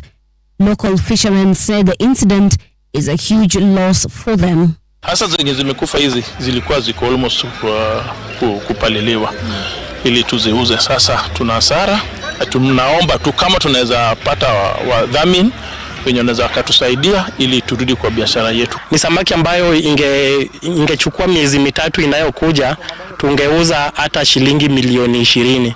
Sasa ni it's a big loss. We are going to do everything within our powers to ensure that the fish that has been killed is disposed of responsibly so that it does not go into the market. I know at the moment there is fear that probably some of the dead fish are finding their way into the market, which is not actually true. Agriculture and Livestock County Executive Committee member Kenneth Onyango stated that the priority is to ensure the safe collection and disposal of dead fish to prevent any from reaching the local markets and endangering public health. The incident is currently under investigation by the Kenya Marine and Fisheries Research Institute. Kenya has the potential to become a major player in film content market with the right support and goodwill, according to filmmaker and media personality Moniki Mageria. Speaking on Radio Generation's Power Drive show on Monday, Mageria emphasized the need for Kenyans to support local productions to sustain growth in the sector. He added that the future of Kenya's film industry depends on proper support systems, including increased investment in local content. We will be in Hollywood. In fact, if you look at the film industry over the ages, Kenya was way ahead of everybody else. In fact, Kenya was very, very crucial. It was a very key entertainment-wise or business-wise, everything, because Kenya was a colony of the UK, and the UK was a world power at the time. Okay, so other guys were outposts. Nigeria they were not a full colony in terms of the buildings and government and everything. It was not the same as what we have here. White Islands, everything was. So they would do a lot of film. By the way, please go to YouTube and look at all films from Kenya. It will blow your mind what kind of stuff we're doing from Kenya. So I think would be the same as Nigeria. Would be in Hollywood. Donald Trump has repeated his threat to impose 100% tariff on all farms not made in the U.S., claiming the American industry has been stolen by other countries. He said on Monday that California had been heavily affected and the levy will solve this long-time, never-ending problem. In May, the U.S. president said he will talk to Hollywood executives about his plan and to begin the process of imposing the levy because America's film industry was dying a very fast death. And that's the truth on Radio Generation. Good morning, I'm Winnie Maganga. The views and opinions expressed on this program are those of the guests and do not necessarily reflect the views of Radio Generation. Radio Generation assumes no responsibility or liability for the interviewee's views. This is Radio Generation. In the beginning, there was morning radio. But now there is Radio Generation's The People's Breakfast, curious and bold, getting facts from the shadows. That's what it is. Now, as the city wakes and secrets stir, a bright new voice shines. The People's Breakfast. Your morning, your voice, your journey. Good morning. Good morning, my neighbor. Welcome to the home of hard truths and bold insights, Radio Generation.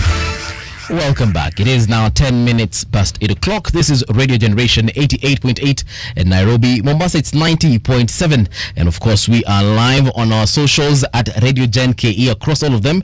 And if you want, you can actually check it out on rgk.co.ke. That is where you'll get to see us live. But also, you have the option of choosing the audio option and get to listen to us as you're doing your chores, whether you're driving, you're working, you're doing your laundry. At the end of the day, the conversation has to take place, and it continues right here on the People's Breakfast. With me is City Muga, and we do also have Dr. David Kariuki. He is the Chief Executive Officer of the Kenya Medical Practitioners and Dentists Council. Daktari, a very good morning to you, and welcome to Radio Generation. Good morning, and thank you for inviting me this morning. Right.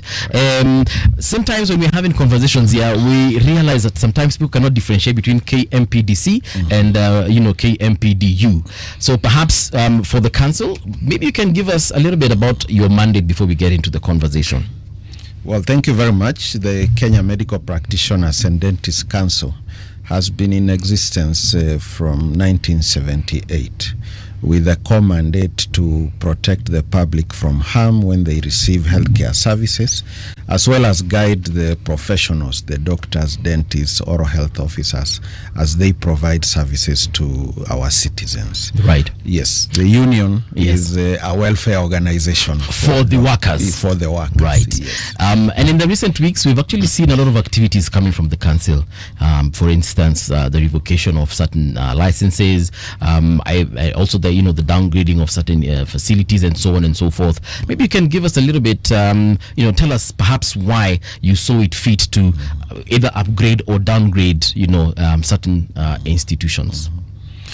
Right. Yeah. One of our core functions is as regulatory arm of the Ministry of Health or government in general to ensure that the public receives quality healthcare services. And quality has many aspects to it. And as we register and license health facilities to provide services to Kenyans, we also now do what we call compliance monitoring on whether the promise that facility that we registered is continuing to keep the promise as at the beginning. Sometimes you find they have not kept it, so you may give some sanctions. Right. Sanctions may be closure, revocation of a license. Some actually have done better than when we first registered them, and we actually upgrade. It's only that what gets to the news is more of the closures and the revocation of licenses. Right. So generally, that's what we do. So how often do you carry out inspections to ensure that Hospital A, for example, has adhered to the regulations set out for them? Right. We've set an annual check on every facility for compliance. However, maybe sometimes due to one challenge or the other, some may take up to 2 years. Considering that the country is vast, we currently have over 16,000 health facilities registered across the country. Sometimes you may find due to one challenge or the other, sometimes it could be weather, sometimes it could be resources, it could be lack of enough technical persons in terms of staffing that make us go for more than a year for a facility. Again, sometimes once we have inspected a facility and we think it is doing quite well, then we may actually allow it to operate for 2 years before the next compliance visit here. Right. So there are some we do even every 6 months because of the concerns we have on the kind of services they are providing. Remember, our work is not generally to close facilities, but to support them to ensure that they are providing quality care to the communities around them. Because the more facilities we have, the closer it is for people to get health care. So we balance all those things as we undertake the compliance inspections. Yes. Are they usually random or are they scheduled? Like I know on the 1st of June, the KMPDC will be here to check out my facility. Right. Most are actually random, but there are those that are scheduled. Random so that we get people in their real situations as they provide services. When we give them, scheduled visits, they will make sure that they are compliant at the time that we visit. Yes. Right. Yes. We've had horror stories, and I'll call them horror stories because that's what they are, where a facility is registered at, let's say, as a level 3 or level 4, because it has the services that were said that they were being provided in that facility, only for you to visit them maybe a few months later and find out that maybe they had said they have maternity facilities, but on the day of inspection, it's like the machines they have been withdrawn and probably taken to GWare, or maybe on the day of inspection they had been rented. Is that the real situation on the ground? Well, sometimes that may happen, and that is the reason we undertake these inspections, to confirm that what somebody indicated they had at the beginning, they still have it and are providing the services. Right. Because again, even having the machines is one thing, but having the people to use them and provide services is also another thing. And you'll find, like, for a very new facility, most of the times they will have the necessary equipment, the infrastructure, but because they are beginning, they don't have the whole complement of health workers, which they keep filling up as time goes. And that's why we allow, like, a new facility to operate for about 6 months. So on the first day they may not have all the workers, but we go back within 6 months to confirm that now they have all the workers. And that's how now the issues around downgrades and closures come in. Yes, because these are also based on the national standards. There is something we call the Kenya Essential Package for Health and the Kenya Health Policy, which are the guiding documents that we use especially to develop the standards for various categories and levels of health services in the country. Can you walk us through this process that you've just mentioned? Yes. How it is you arrive at these standards, and what it is that is expected at the different levels, and how many levels actually exist, and the services that they actually provide. Right. Yes, so thank you for that question. So generally in the country, we have 6 levels of healthcare service delivery. These were documents developed in the early 2000s by the Ministry of Health and came up with something called the Kenya Essential Package for Health.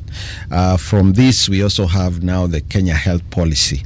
The current one is the Kenya Health Policy 2014 to 2030. The Health Act also defines, one of its schedules defines the levels of healthcare in the country. And each level defines the highest skill of services that is going to be provided at that level. So the Kenya Health Policy and the other documents I've mentioned define 6 levels of care in Kenya. Okay. The first level is the community level. That is the service you can even get at home. You know, basic, what do I do if I First get aid. first aid and all that. And this is where we have the persons currently being called community health promoters. The CHPs previously were called community health volunteers. We also have what we call community health extension workers. These are technical people in health, mostly would be either nurses, clinic officers, or what we call public health officers or technicians. Basically, they now oversee the services provided at home, make sure water, sanitation, and all that is well maintained, because that's where health starts. From there, we have the next referral is now the level 2, which are the dispensaries. These are actually now health facilities. So, sorry, doctor, are you saying that my home is a level 1 hospital? Yes. Okay, carry on. You're basically you're the first doctor for yourself. Yes, because it is you who starts feeling either there is something I'm not feeling well, there is pain here, there is no pain there. I'll take a good diet, my lifestyle and all that. As you become the first doctor. So my home is a level 1 hospital. It's a level 1 yes, facility. Right. So the level 2 now is a dispensary that you can walk to. Usually we say it should be the closest, you can walk to. You may not need actually any form of transport, except those very sick will always need transport from home to the facility. So here in these facilities now, beyond what we do at home, the home remedies, now here there could even be a bit of medications, a bit of tests, like we can check your blood sugar, blood pressure, check urine, like that. And here, so the level here also, you'll have mostly nurses, clinic officers, you may have laboratory technicians based on the services being provided at that level. So they could be many types. Again, you may find even at this level, you even have a dental clinic, is still a level 2 facility. You may find a physiotherapy clinic, is still providing very basic outpatient services. There are no inpatient services at that level. Yes. So beyond that, the next referral level is level 3, which is either a health center, and there are several types of level 3s. There are level 3s that provide outpatient services only, and there are level 3s that provide both outpatient and inpatient. Yes. So for example, like at Kenyatta University, we had a health center. What would that be considered? A level 2? Yes, it would be a level 2 if it has just a nurse and a clinic officer. Yeah, that's where we used to go for general medication. You have a cold, a sore throat. That is where you go for minor ailments. Actually, we call them minor ailments. All right. Yes. All right. Yeah. So a level 3 is larger. So beyond just providing the consultation and minor ailments, it may provide a wider range of laboratory services. So those that might now even require pricking and you waiting for your result for an hour or two. You may have radiology, that is what we call the x-rays, what would be called x-rays, general radiology. Maybe you have a chest infection, they can check by an x-ray. Maybe you have a blood infection, they can check on the blood and the tests and such. You may have even what we call ultrasounds, for basic radiology diagnosis also. So at this level, in addition to the other staff we mentioned, the nurses, clinic officers, laboratory technicians, you may now have a doctor. This is which level now? Still level 3. A lot happens at level 3. Yes. Is that the same place where we have minor surgeries? That is like circumcision. So you'll have you'll have minor surgeries. So stitching this facility will have what we call minor theaters, where one can have a minor procedure and go home on the same day. So here you'll also may have a dentist if it's a dental clinic. So we call them medical centers if they are providing outpatient services only. But then we could even have nursing homes, those that admit people for observation. We have some that provide what we call comprehensive maternity services. So those will have maternity theater. Now this is a major operation. So they are still level 3, but providing comprehensive maternity services. So they are even able to transfuse if there will be need for transfusion for a lady who is giving birth in that facility. Because I've actually seen facilities that are even in their name, they are called XYZ maternity. Yes. So that's a level 3. It's a level 3. Okay. Yes. And so for our daily administrative, we have given them level 3A, those that have both outpatient and inpatient maternity services. Then a level 3B is a medical center, like the medical centers you'd walk into in this area of town now. They provide only outpatient services, sometimes 12 hours or 24 hours. Then the level 3C are those that do not have theater services. So all these are still level 3. All right. So generally that is now all those that we have mentioned is what we call primary care services. Those services that you get from home, dispensary and health centers. Right. So now from there, as if illness is requiring more skilled services or more intensive care, we now have what we call primary hospitals, and these are called level 4. So a level 4 is what is considered a primary. It's a primary hospital. So it's the referral point for primary care. So those who have been managed at home, level 2 and level 3 and require referral, they are referred to a level 4.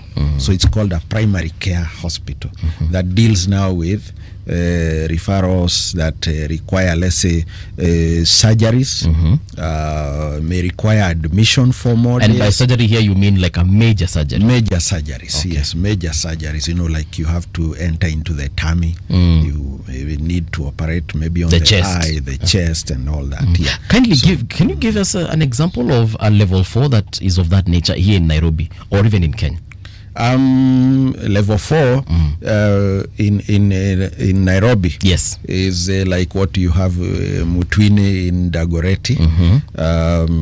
You have Langata. There is a Langata public hospital. There is also some private hospitals within Nairobi that are also level 4 in various areas, Imara, South Sea, and all that. There are very many. Actually, Nairobi has very many. Yes. Yes. Okay. Yeah. So those are level 4 facilities. Yes.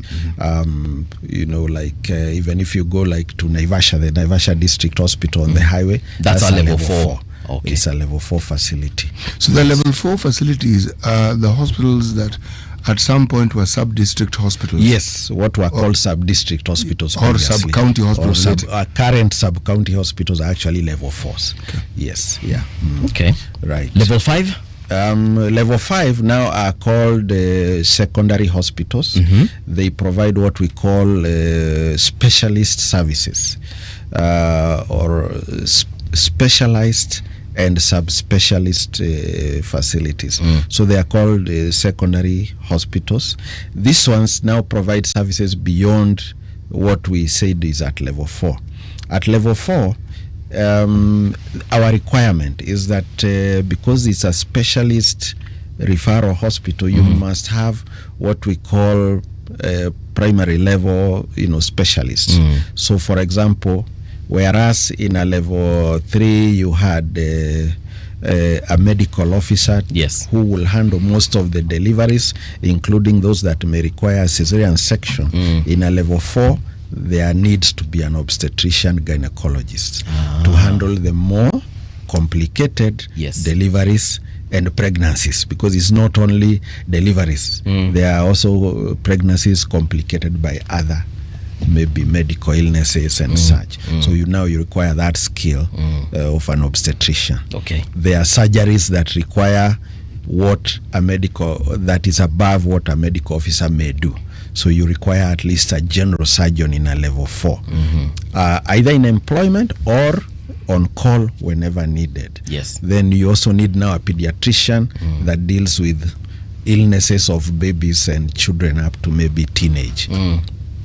And also now a physician who will deal now with illnesses like severe hypertension, other heart disease, other illnesses that are medical in nature. Okay. So in a level 5, now you will have surgeons, for example, who have gone beyond the general surgery. Some have gone, let's say, for example, into urology. Yes. So they deal with the prostate and all that. You may have gynecologists who have gone into cancers in women.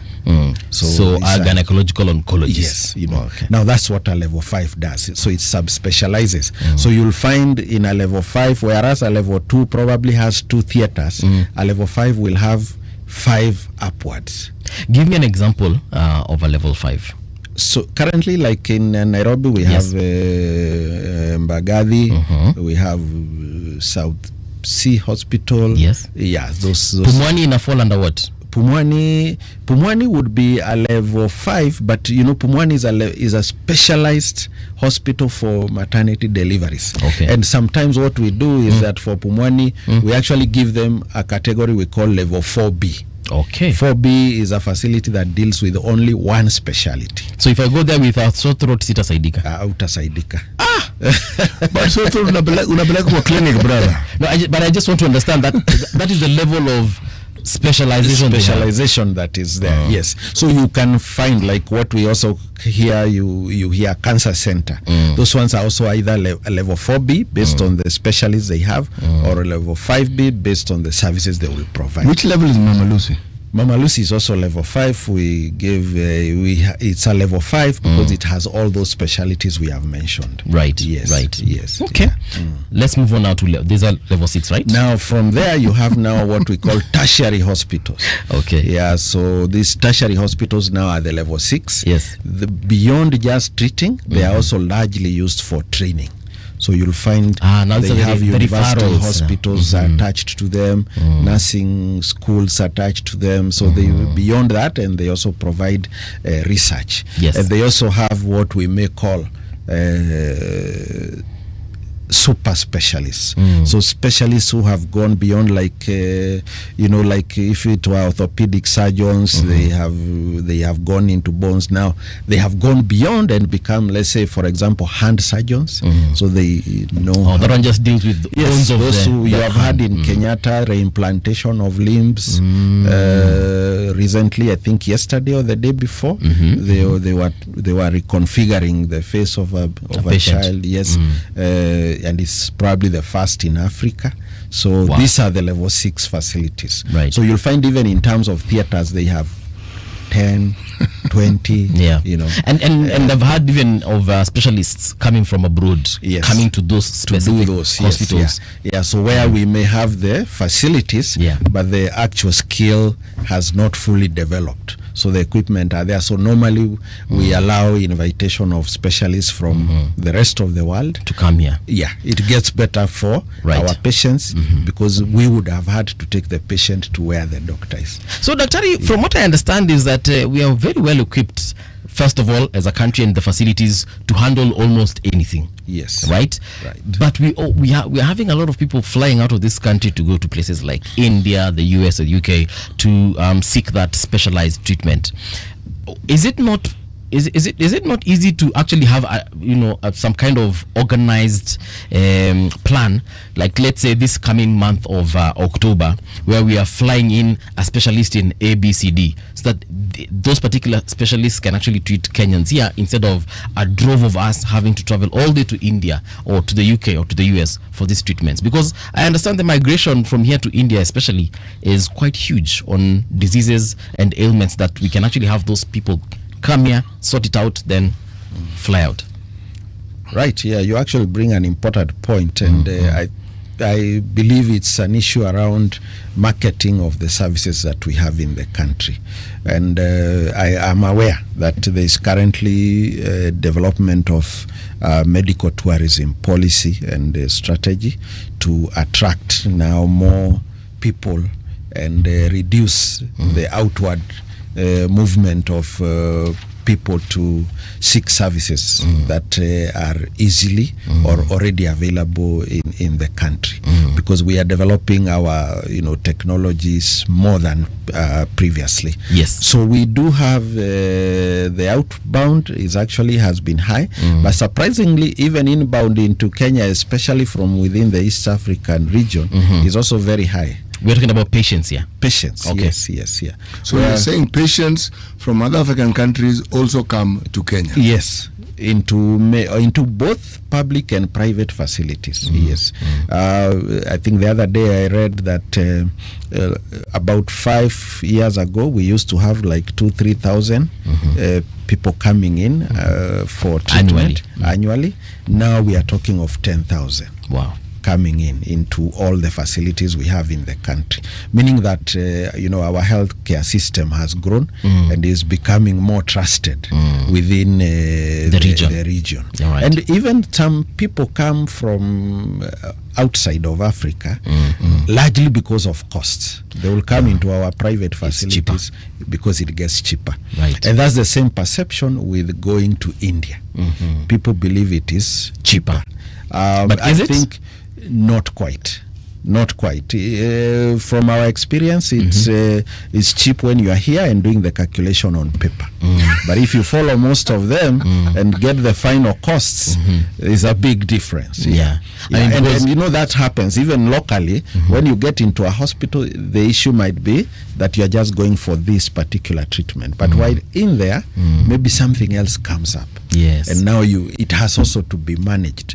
You know, when you are here, it gets easy because sometimes some of it can even be done as an outpatient. But when you are out there, you have even to be if in you the do facility it as an outpatient, you'll still have to book a hotel from where or rent an Airbnb.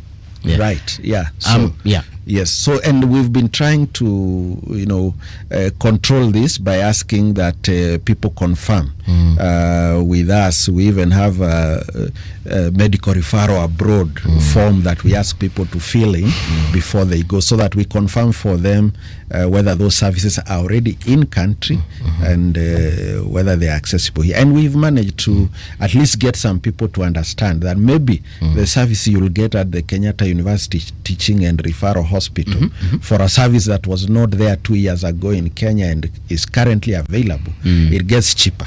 And we've had some stories of where people have said, after we went there, it actually, the cost in India was going to be, let's say, 2.5. Here we ended up using 1.5 million. Okay. Yeah. And recently, I think the Cabinet Secretary has gazetted some services which they think are the ones that people should go out for, because currently we do not have the capacity to provide them. Daktari, why do people really prefer going, especially to India? Let's focus on India for a minute. Why do people really like going to India? For example, my mom had cancer in 2021 and she got cured here in Kenya, thankfully. But I remember when we were seeking treatment and seeking second opinions, a lot of people who are not doctors kept on saying, si mwende India. Unajua India fulani lena na akarudi na akapona na alikuanga na the same cancer. India is almost like they don't even need to advertise. People and Kenyans who've actually been there are advertising it for them. Why is it so? As you've used the right word, advertising. I think there has been a lot of marketing, either by the facilities themselves from India and the local, referrals. I know I went there, I got well, you also went and got well. So one, the perception around costs, that it may be cheaper. Secondly, the time that I will go and get treated immediately. Yes. Whereas here you may be given a 3, 4, 6 month waiting period, and you see nobody wants to feel like they're waiting for 6 months, their disease is getting worse. Yet they are being told, if you come to us in a week, you'll have been treated. So I think those two are the main things: the perception around cost and the time, waiting time for the surgery, and the advancement in awareness creation. I think if we can do a bit more of awareness creation locally, that these services are available and the costs are also manageable, I think we'll be able to reverse that trend. What of this whole issue of expertise?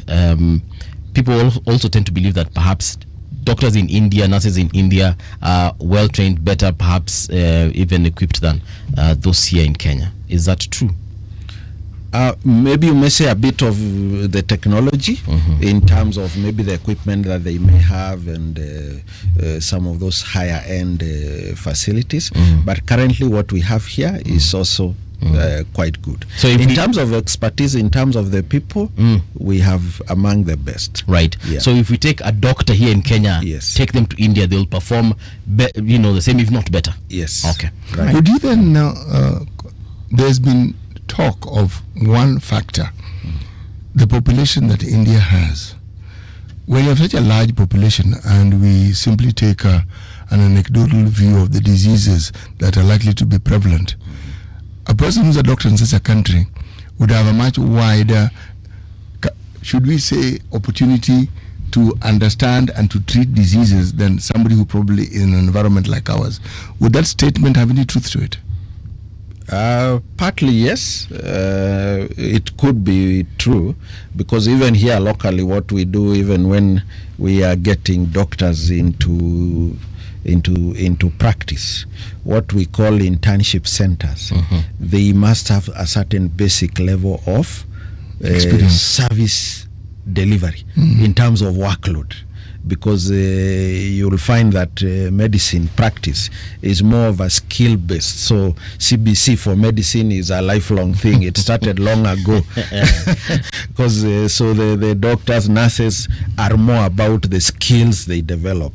Yes, there is a theory part of it in school or class, but then the skills that you develop, and you can only develop skills by seeing these things more often and dealing with them more often, so that even the dexterity in terms of hand and all that are more of a higher skill. So somebody who probably works at Kenyatta National Hospital, that sees over 2,000-3,000 patients on a daily basis, and somebody who works in a facility that sees 10 to 15, they will have some difference over time.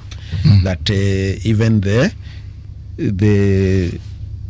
instinct to even make a diagnosis just by looking and hearing, even without having to go to the lab, is higher. The index of suspicion in terms of having to get to a diagnosis and treatment would be faster. So I'm just agreeing that the higher the population that you have, that you need to provide services for, maybe the higher that the skills and such that are developed in a shorter time. And we're saying this because if I look at, say, the what we're referring to, the level 5 public hospitals, and the population of individuals who actually go there, which also represent the diversity of ailments that take them there. So anybody who say is a doctor at emergency, that is person who's going to see very many things that ordinarily somebody who was in that facility would not see. That's true. Yes. Yeah. In terms of rogue practitioners, we've seen some time back people who are, for example, a very good example is Dr. Mugo Wairimo. I don't know, is he a doctor? Was he a medical officer? He was just a doctor who was an element that was like, what was that situation? What was his first name? Doctor. So that was an illegal use of the word doctor. Oh, so he's not a doctor. He's not. Is he a nurse? Maybe. Did he have any medical training? From our checks, he had started nursing training, but he did not complete. All right. So he's also still not a nurse. Yes, but he had a very large facility in the locality that he was operating in, and even after he was exposed in the media, after a while, when things died down, he went and opened another place. How does that happen? Because I'm certain maybe perhaps there are other people operating in a similar way.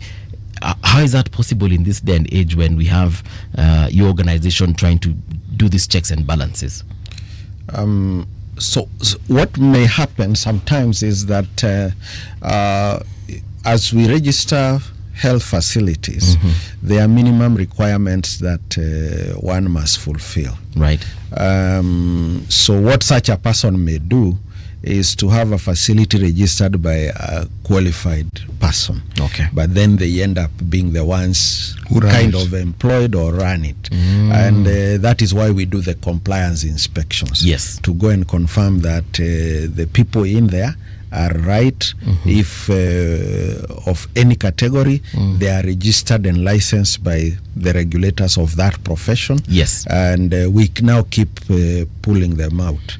Like in the very recent inspections we did in Nairobi. Yes. We actually found over 500 facilities that are not registered. 500? Yes, small clinics, and especially in the highly populated areas. That tends to happen. And that's why we keep going out. Okay. So that if we get them, normally we collaborate with the police, security enforcement agencies, so that those people are arrested and they are taken through now the laws as it should be. So for me to open a medical facility, a clinic, I have to be a doctor.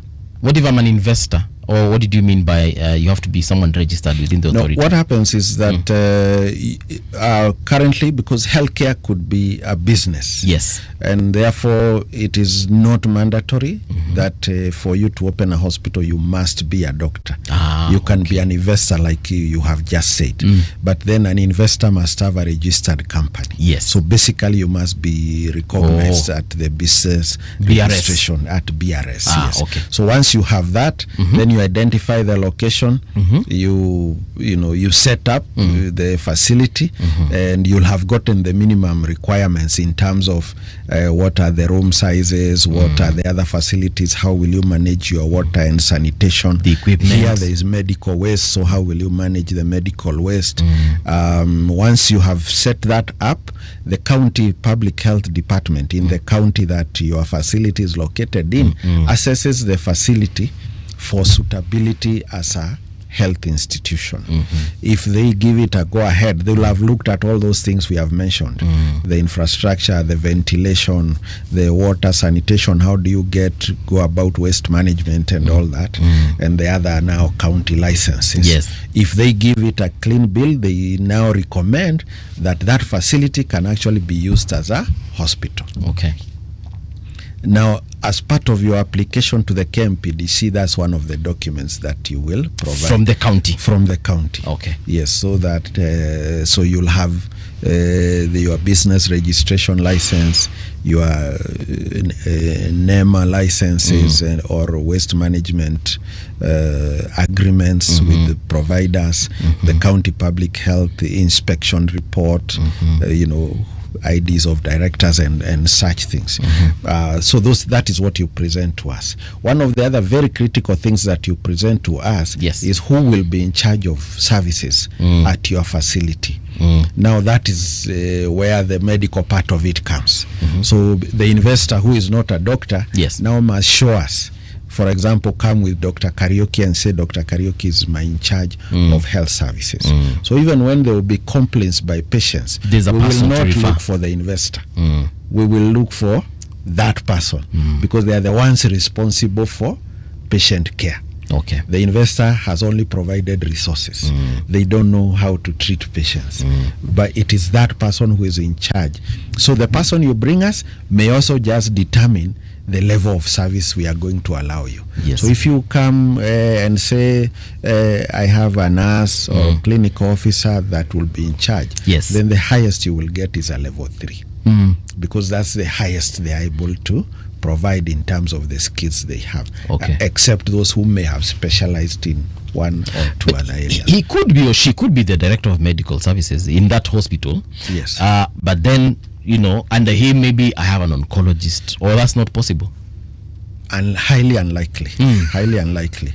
We want the person to be in charge. To have an understanding. Yes, because the person in charge is also somebody who can make medical, clinical decisions. So they are also being referred to. I'm having this challenge. What do we do? So you see the oncologist now, where will they? So the nurse, can be there, or a clinic officer can be there as an administrator. Okay. Yeah, and they are the administrator, maybe even the chief executive of the facility. Yes. But they are not the medical person in charge. The medical person in charge is somebody with the highest responsibility. So if you come with a medical officer as your person in charge, we cannot give you anything beyond a level 4.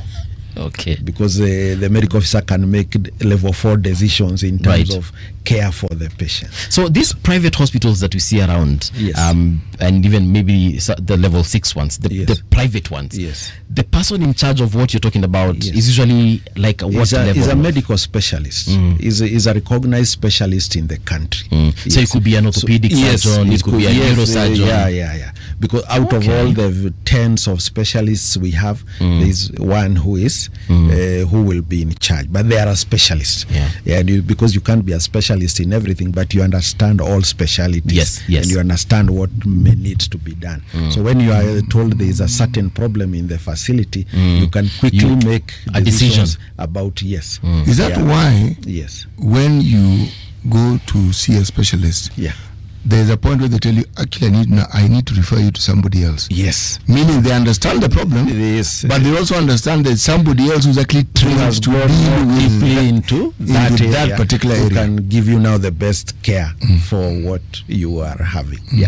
So that's how it goes. So so all of them, whether, as you've said, even the private hospitals, even like at even public at Kenyatta National Referral, there's a director of clinical services, and that's the person we target when there are complaints about how patients were taken care of. Yes, I get it. Yeah, but there is also a chief executive officer who may be or may not be a doctor. Yes, but there must be a director for clinical services. I have to ask, yes, what then do you require as a qualification for somebody who's going to be a CEO of a medical facility? We may not have set standards for that. Why not? Because sometimes the chief executive officer position is relatively new in the medical practice in Kenya, but previously it was expected that there would be a doctor. But I think with the changes in advancement and complexities of hospitals, it's largely somebody with management skills to be able to manage a complex facility like a hospital is. What I experienced in an earlier time was not a CEO, there was a hospital secretary. Yes.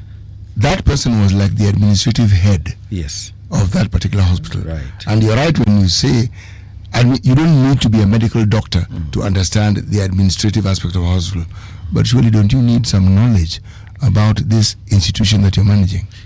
Right. Yeah, you need. And gladly that you've mentioned the hospital secretaries, because reforms were undertaken, and now it was said you must be a medical doctor, and they brought in what was called now a medical superintendent.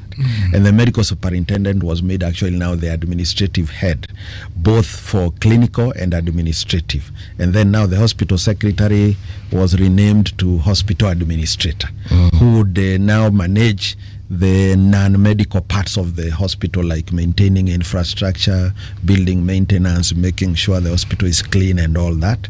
Whereas now the medical superintendent was now above. So there was an administrator and a clinical director in most facilities. That's what you'll find now.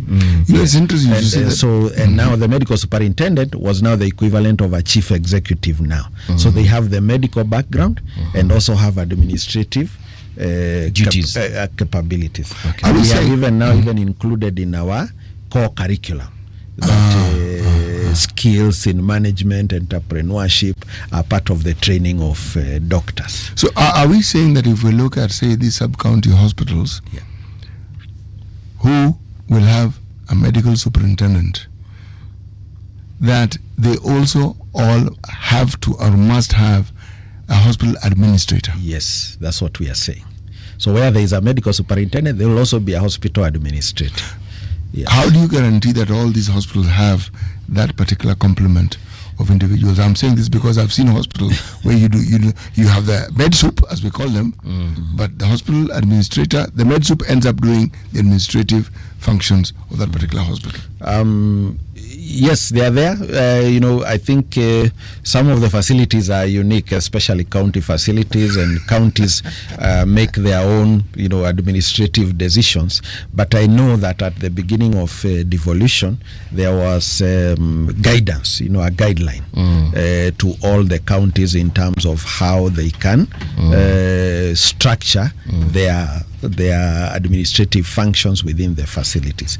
Yes, but the medical superintendent, being the person authorized, still takes overall responsibilities, including what the administrator does. They have overall responsibility, but the administrator is there for the day-to-day management of those aspects. So for purposes of that particular health unit, yes, he is the account holder. He's the accounting officer. Okay. Yes. So they take responsibility for it. Yeah. Right. So, Daktari, what's the relationship between KMPDC and the Rural and Urban Private Hospitals Association of Kenya, RUFA?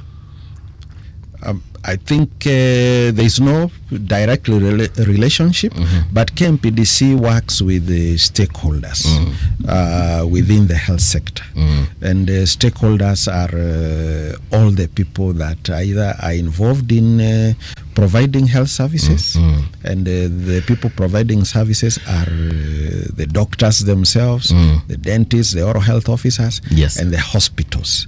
Our other stakeholders would be, the government in terms of that it provides the laws and the policies. We know that private providers, now when we talk about hospitals, sometimes they have groups where they form associations, and these are very critical to our service delivery and ensuring that public trust continues being there. And we have actually gone to the extent that in our council, which is in other places called a board, representation includes a representative of healthcare providers. Okay. And the various groupings of providers include what you have just mentioned, the Rural Urban Private Hospitals Association. We have the Kenya Health Federation, the Kenya Association of Private Hospitals, the Christian Health Association of Kenya, with faith-based. So there are quite many. SUPKEM, for the Muslim hospitals. Right. The Kenya Catholic Conference of Bishop for the. Wait, are you saying that all these are represented in? No, not all of them. Now, one of them at every given time is okay on the council. The reason I'm asking that is because we've gotten a question here asking. Let me find that out. So, private hospitals threaten legal action over unfair facility downgrades. What was this all about?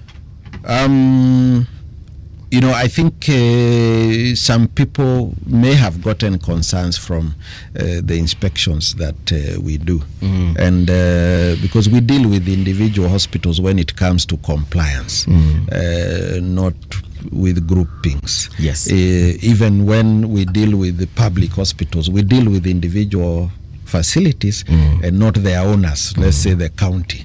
Because if a mistake has happened at Mama Lucy, it's not about Nairobi County. It's about Mama Lucy. It's Mama Lucy. So we deal with Mama Lucy. So even when we undertake those other inspections, whereas a facility may be a member of an association, it's about the facility. Okay. And the good thing about our work and our compliance inspection is that it is more supportive and how safe that facility is to continue providing services. So for example, a facility that we had registered at level 3 and we go and find it no longer is operating in its theater because it does not have employees in theater, then there is no need of telling the public that this is still a level 3.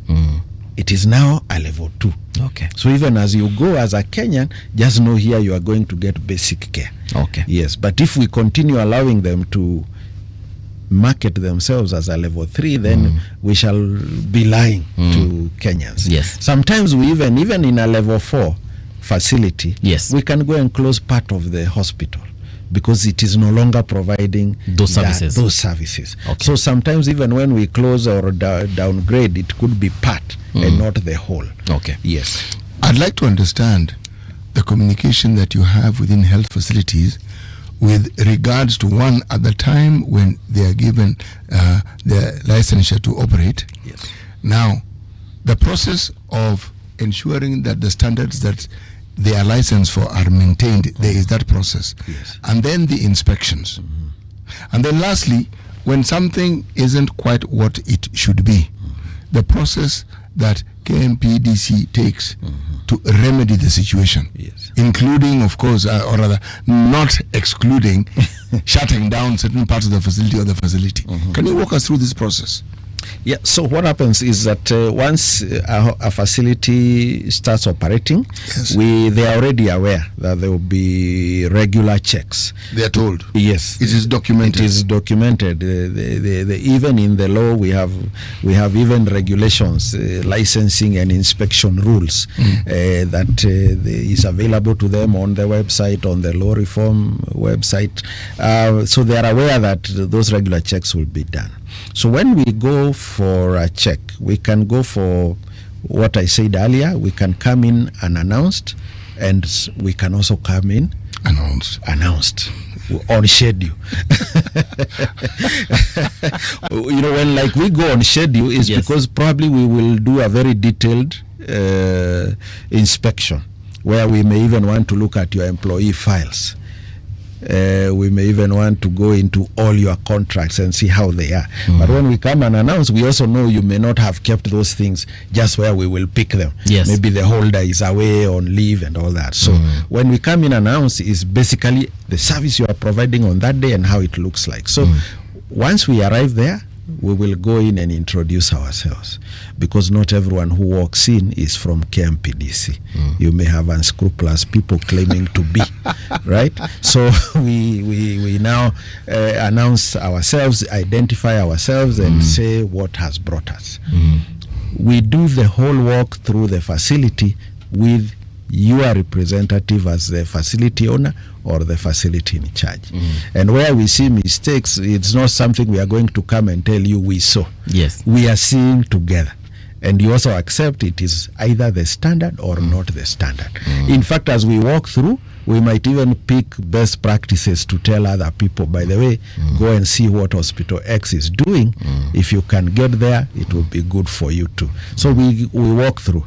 At the end of it, we actually have a sit down, like a feedback meeting, an exit meeting, where we agree that these are the very critical issues that we have seen. Some are minor, some are major. If all are minor, we just give a recommendation. Please check on this. We will back in 3 months to confirm that you have worked on it. There is no closure. There is no sanction at all. It's just recommendations to improve maybe 1 or 2 gaps. So by the time you're closing or shutting down a facility, they know. Yes, they know. Okay. Yes. So we then move now. If it is major, we can tell you actually for this, we don't think we can even allow another patient to walk in for this service. So we are closing. Now. Daktari, let's take a short break. Nikupatie maji kidogo. Then when we return, we'll look at some of the questions also coming from the public. Right. Yeah? All right. Okay, thank you. All right. Tunakuja tu sasa hivi, don't go too far. Radio generation, the sound is fine. Pump it up, turn it high all the time. Let the music move you, let's sway. Radio G's got your jam all day. Radio Generation, the home of urban soul.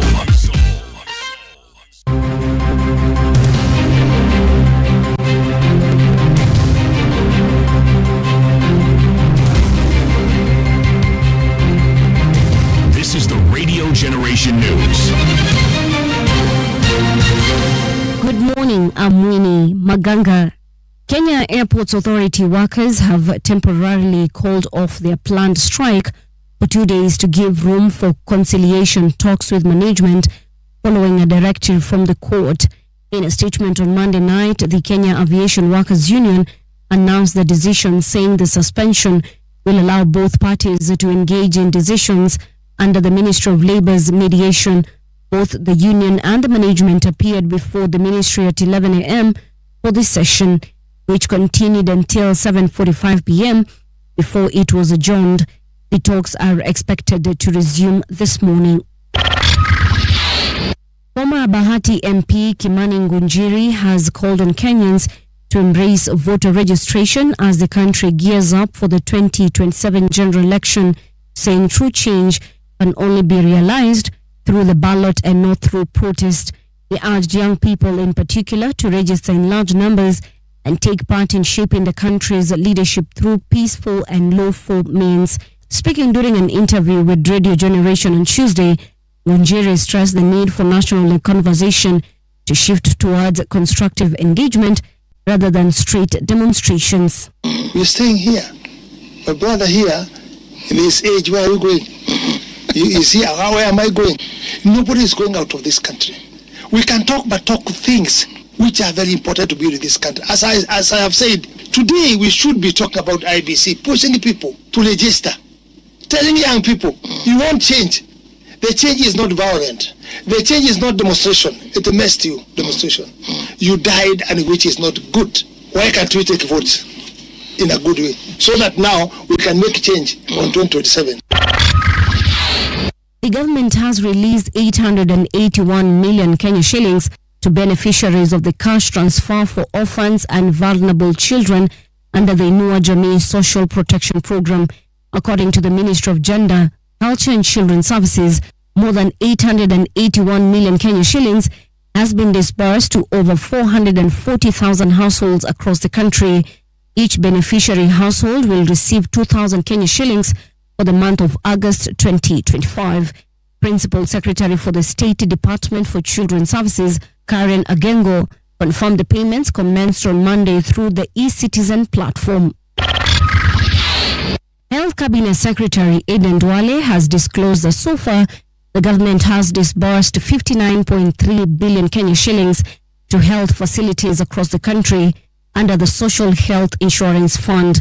In a statement during the 28th ordinary session of Intergovernmental Budget and Economic Council in Nairobi, Duale said private healthcare providers were paid 29.8 billion Kenya shillings. He went on to state that county facilities received 13.7 billion Kenya shillings, faith-based health institutions 9.9 billion Kenya shillings, while national referral hospitals received 5.9 billion Kenya shillings. Taifa Care, Your Excellency, and more so SHA has made very impressive progress. As of this morning, 26.5 million Kenyans have registered, compared to the 7 million of the former defunct NHIF of the many over 50 years. 70 billion shillings have been mobilized in the last 9 months, and 4.4 million Kenyans are actively contributing towards their healthcare. Over 17.5 million healthcare visits have been recorded under the Social Health Authority in the last 9 months, benefiting 7.5 million very unique patients. And of these, 5 million visits are supported through the Social Health Insurance Fund and its ECCF. Thousands of protesters filled streets in cities across Madagascar on Monday as police used tear gas to disperse the largest wave of demonstrations that United Nations said has left at least 22 people dead within a week. The protest, largely driven by young people, mobilized through a social media movement called Gen Z, erupted last week in anger over prolonged power and water shortages. Clashes with security forces over 2 days left more than 100 injured, according to the UN. And that's the truth on Radio Generation. Good morning, I'm Winnie Maganga. The views and opinions expressed on this program are those of the guests and do not necessarily reflect the views of Radio Generation. Radio Generation assumes no responsibility or liability for the interviewee's views. This is Radio Generation. In the beginning, there was morning radio. But now there is Radio Generation's The People's Breakfast. Curious and bold, getting facts from the shadows. That's what it is. Now, as the city wakes and secrets stir, a bright new voice shines. The People's Breakfast. Your morning, your voice, your journey. Good morning. Good morning, my neighbor. Welcome to the home of hard truths and bold insights. Radio Generation.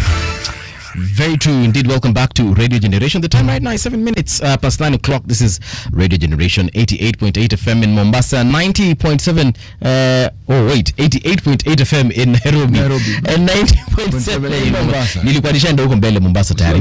Mimi sasa niko baharini kule naogelea. Na kuona hivi wewe uko baharini. Hapa unaponiona hivi. Roho yangu iko kule. Yes, 88.8 FM in Nairobi, 90.7 in Mombasa. In studio we have Dr. David Kariuki. He is the CEO, Kenya Medical Practitioners and Dentists Council. We're having a very good conversation here about your medical facilities, how indeed they are set up to how they are run, and the medical body, or rather the regulatory body behind them is actually the KMPDC. So, Dr. again, welcome to the studio. Thank you. There's a question here I had seen from a listener. He's saying, ask the CEO, how long will updating bed capacities take? I don't know what he means by that, but is it something that you probably know about? Do you do anything to do with the updating of beds or bed capacities? Yes. Every facility that we register, at the time of registration, those that provide inpatient services have the number of beds that they have set up at the beginning. Right. Over time, there are those who, improve their infrastructure. Maybe they had one ward, they build another, they expand their spaces and maybe increase the number of beds that they have.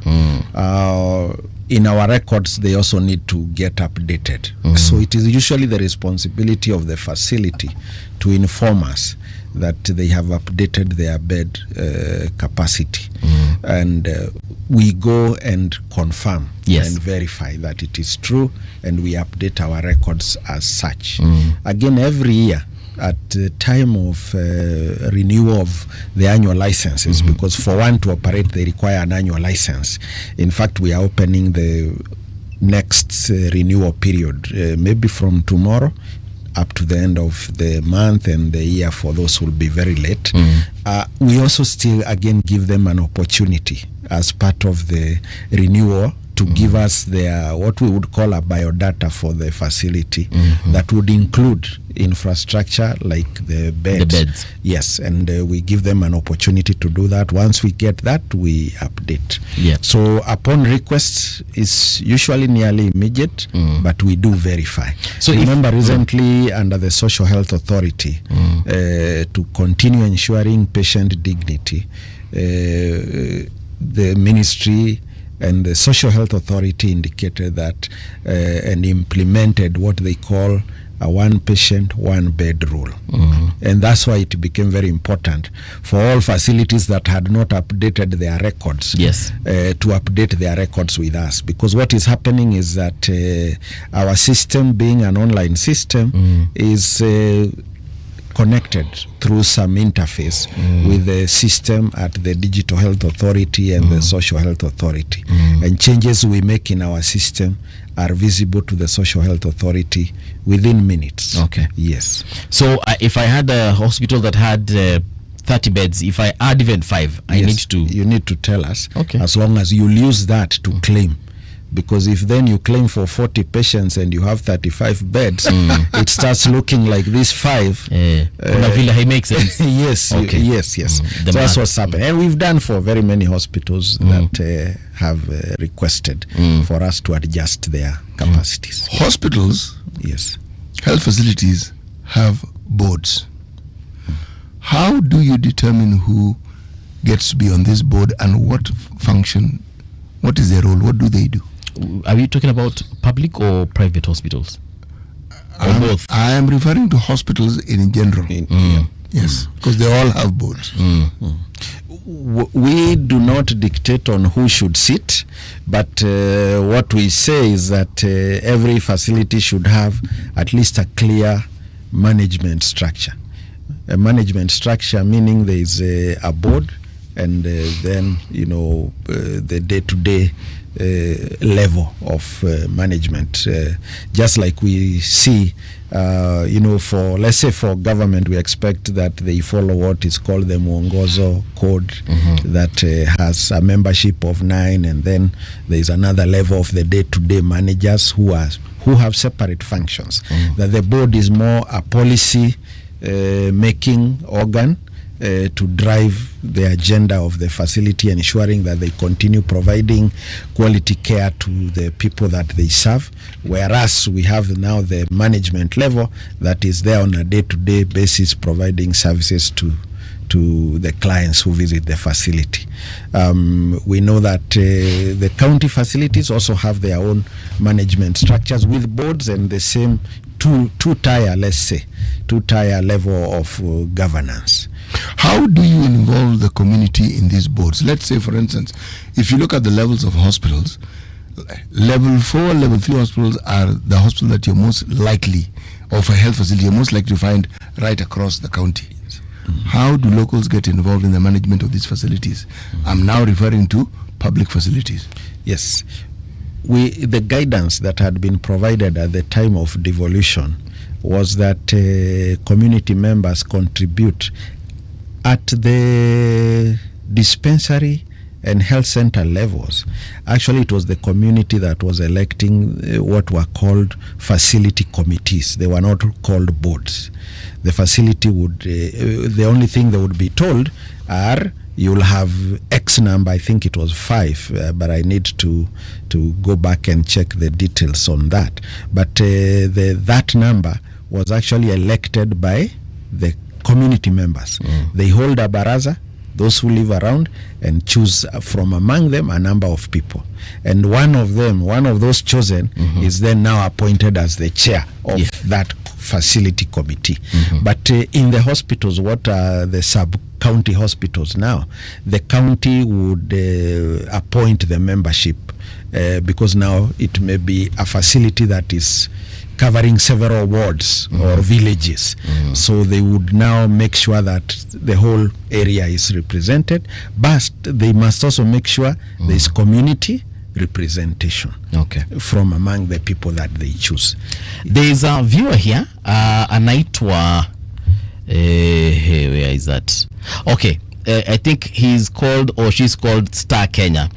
And he says that has the gentleman, that is now you, admitted that the state stroke quality of healthcare in Kenya is horrible, just as a fundamental starting point of discussion, then he builds from there.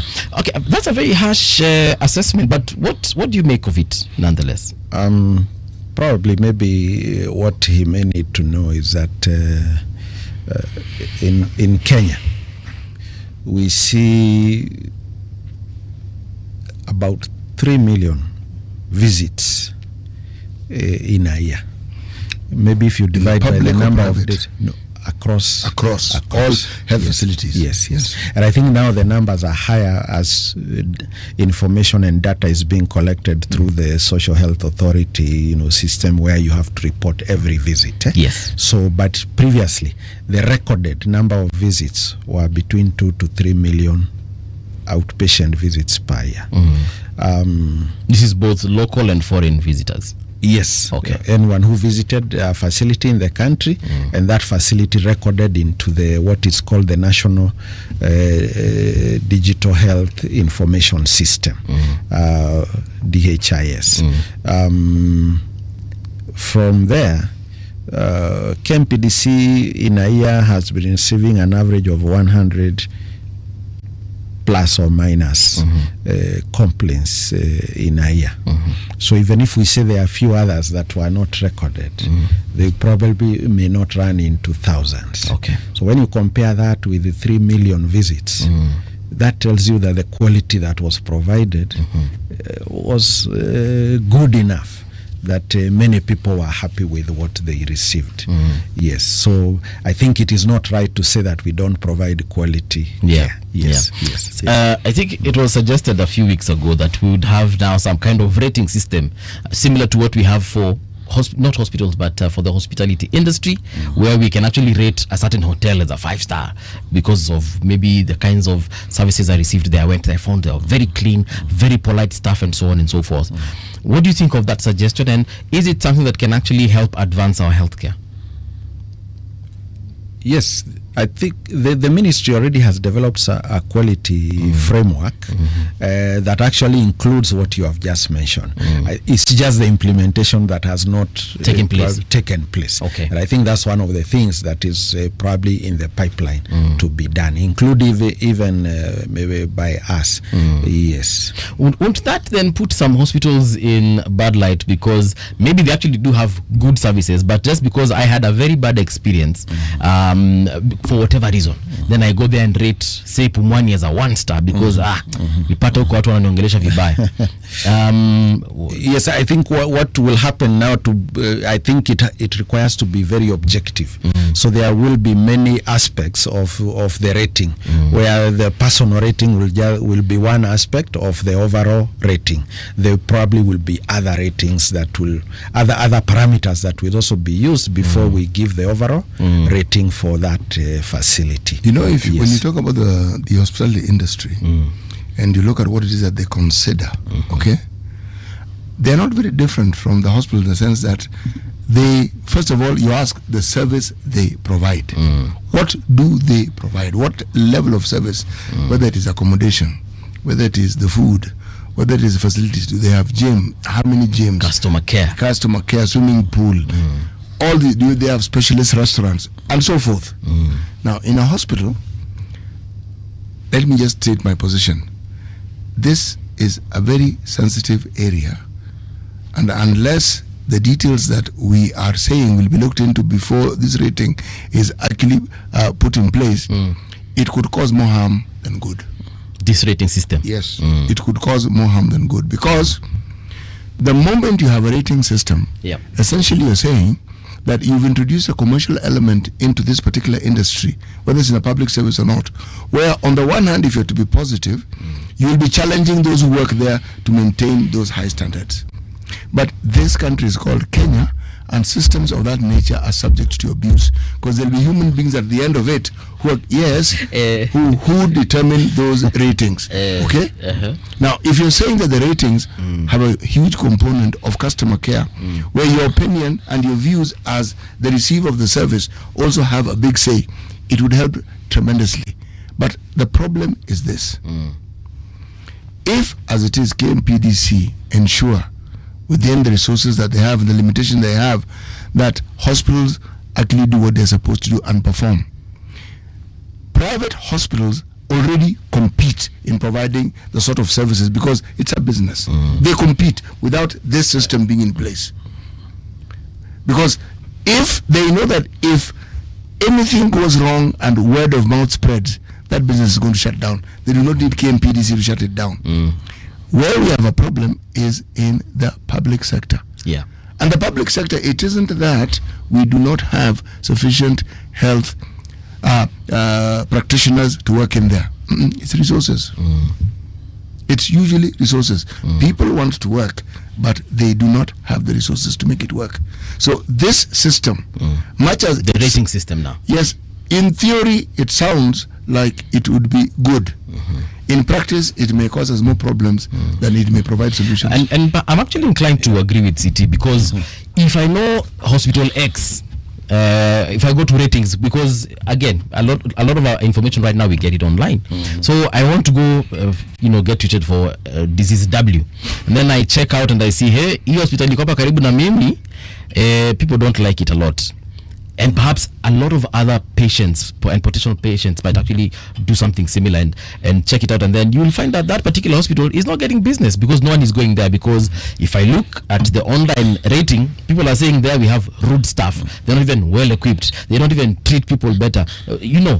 And that is actually killing someone else's business, and especially if it's a private hospital. And that's true, because and that's why we were saying that we need to look at very many parameters. And the most important thing is actually whether the facility maintains what we call the minimum standards expected for providing a certain standard of care.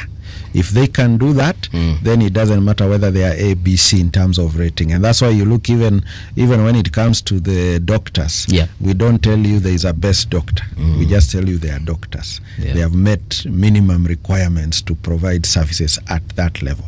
So that's why even in the degrees in medicine, we don't give distinctions and passes. Everyone just passes. So there's no first class. Yes, there is no first class, second, a pass or a fail. No. Yes, it's either you have passed or failed. Right. Yes, So because we don't want to bring that notion that because it would be commercialized, as City has said, that if I keep saying, and in fact that's why we even have advertising rules. We have the medical advertising rules from 2016, where one should not claim that they do better than the other. So a hospital cannot say we are better than the other hospital.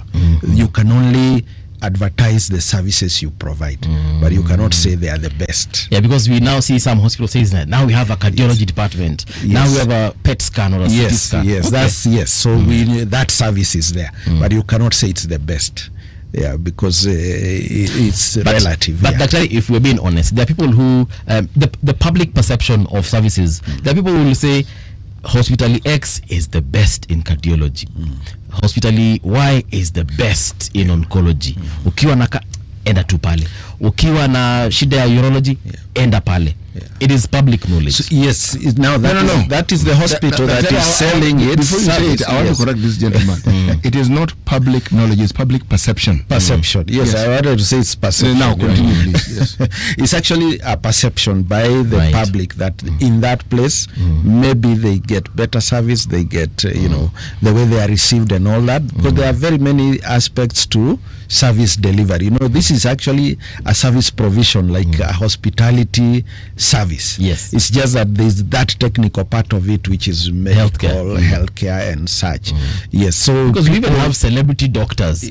Well, they won't carry themselves as celebrity doctors, but everyone knows the doctor is so and so. Because he works probably in a certain hospital treating a certain ailment, so people will always be like, problem yako ni bones, enda kwa daktari Kariuki anakuanga hospitali why. Yep. And it's the way people have perceived and the way maybe the provider has also presented themselves. Yes.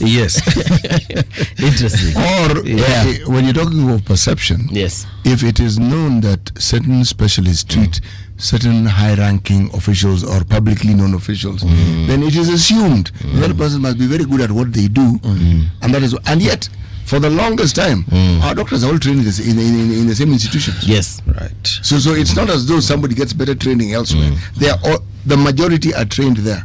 But Paul, there's something that I like just to mention. Right. When we with regards to public perception, public hospitals get a bad rap. Okay, when I talk about resources, I'm going down memory lane. This is the beauty of having lived long. I know over time when all you did was go to hospital. That's it. You get checked, you get treated, you get drugs. Done. Yes, done. We were much fewer then. The public hospitals that people give a bad rap, these public hospitals probably have the best trained people you can actually come across. Yep. Because to work in a public hospital, you actually do need to be qualified. You just can't work because somebody says this. Now, the unfortunate thing is that most people don't know this. Because resources are sometimes limited, people prefer private hospitals because they feel they will get the resources they need. And yet the expertise, it's not that one hospital has better expertise than the other. No. It is resources that is a problem. Yes. And actually, people in cities generation, and especially because I'm referring to him because I know this about my parents as well. They will always talk about going to a public hospital because, number one, then they come from that era where Kenyatta Hospital, for example, was one of the best. It still is. Yes. That's the point. It still is. Public perception. Yes. So you will find them saying, I need to go to the orthopedic surgeon, for example, in Kenyatta. I need to find the cardiologist in Kenyatta.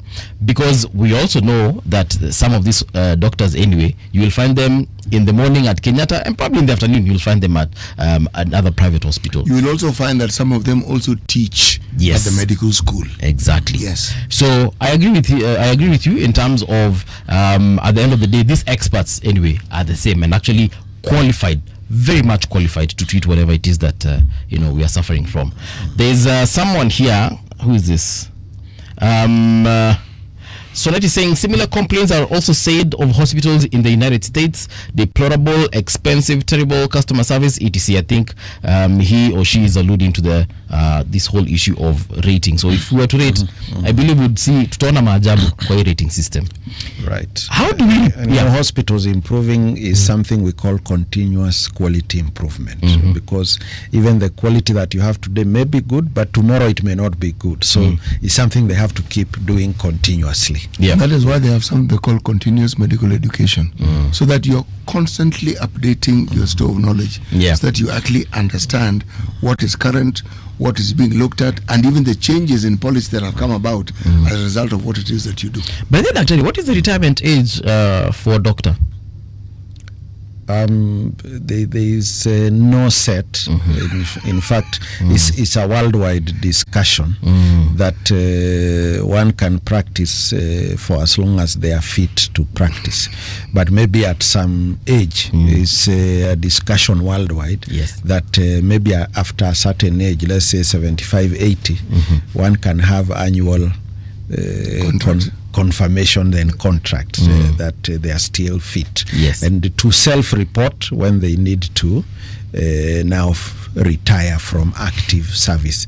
Because sometimes what happens, the movement from one may be just that for a surgeon, maybe they are no longer able to operate, but it's not that they are no longer able to teach. At least they can teach and give the knowledge. But it's operation, just the operations that they may not be able to take you through. Yes. They can go to you with you to a theater and tell you now do this, And instruct. do this, instruct. Yeah. So you see, they can move from that active to less active and finally exit completely. And we allow them. We allow that choice. Even here, doctors write to us and say, from next year, I will not renew my license. I've stopped active clinical practice. Yeah. You know, such. But do we have a structure that actually accommodates what you've just said, where somebody decides they are not going into active practice, but they probably want to teach? Do we have such a structure that, yes? It's not in the law yet, but it's actually something that is work in progress currently, where we can even allow even other doctors to report the other doctor that he still thinks or she thinks he should be active, but we as fellow peers think that you now actually should actively step in and stop them from continuing practice. But that's now a work in progress that we shall be able to have it in writing in a short while. You know, I asked the question. There is a fundamentally human resource question that is often asked about that very subject of human resource and how it is managed. When somebody has been a doctor for at the age of 75, what that person knows, it's a treasure trove of knowledge. And in the absence of a structure, it just filters away and it goes away. Right. The US is often given as an example, and rightfully so in this respect. If you look at, for instance, the way they handled their politicians, when somebody retires, you then enter what they call the lecture circuit. Because now you talk about practical things that you know. Because even before you become a politician, there's a subject that you had studied. I have witnessed this firsthand, even in research, that some of the people who had institutes within universities, research institutes, are very elderly people. Some are even in their 80s. Okay? But that then guarantees that you are constantly renewing the resource base, because all that knowledge is actually literally being passed on to other people.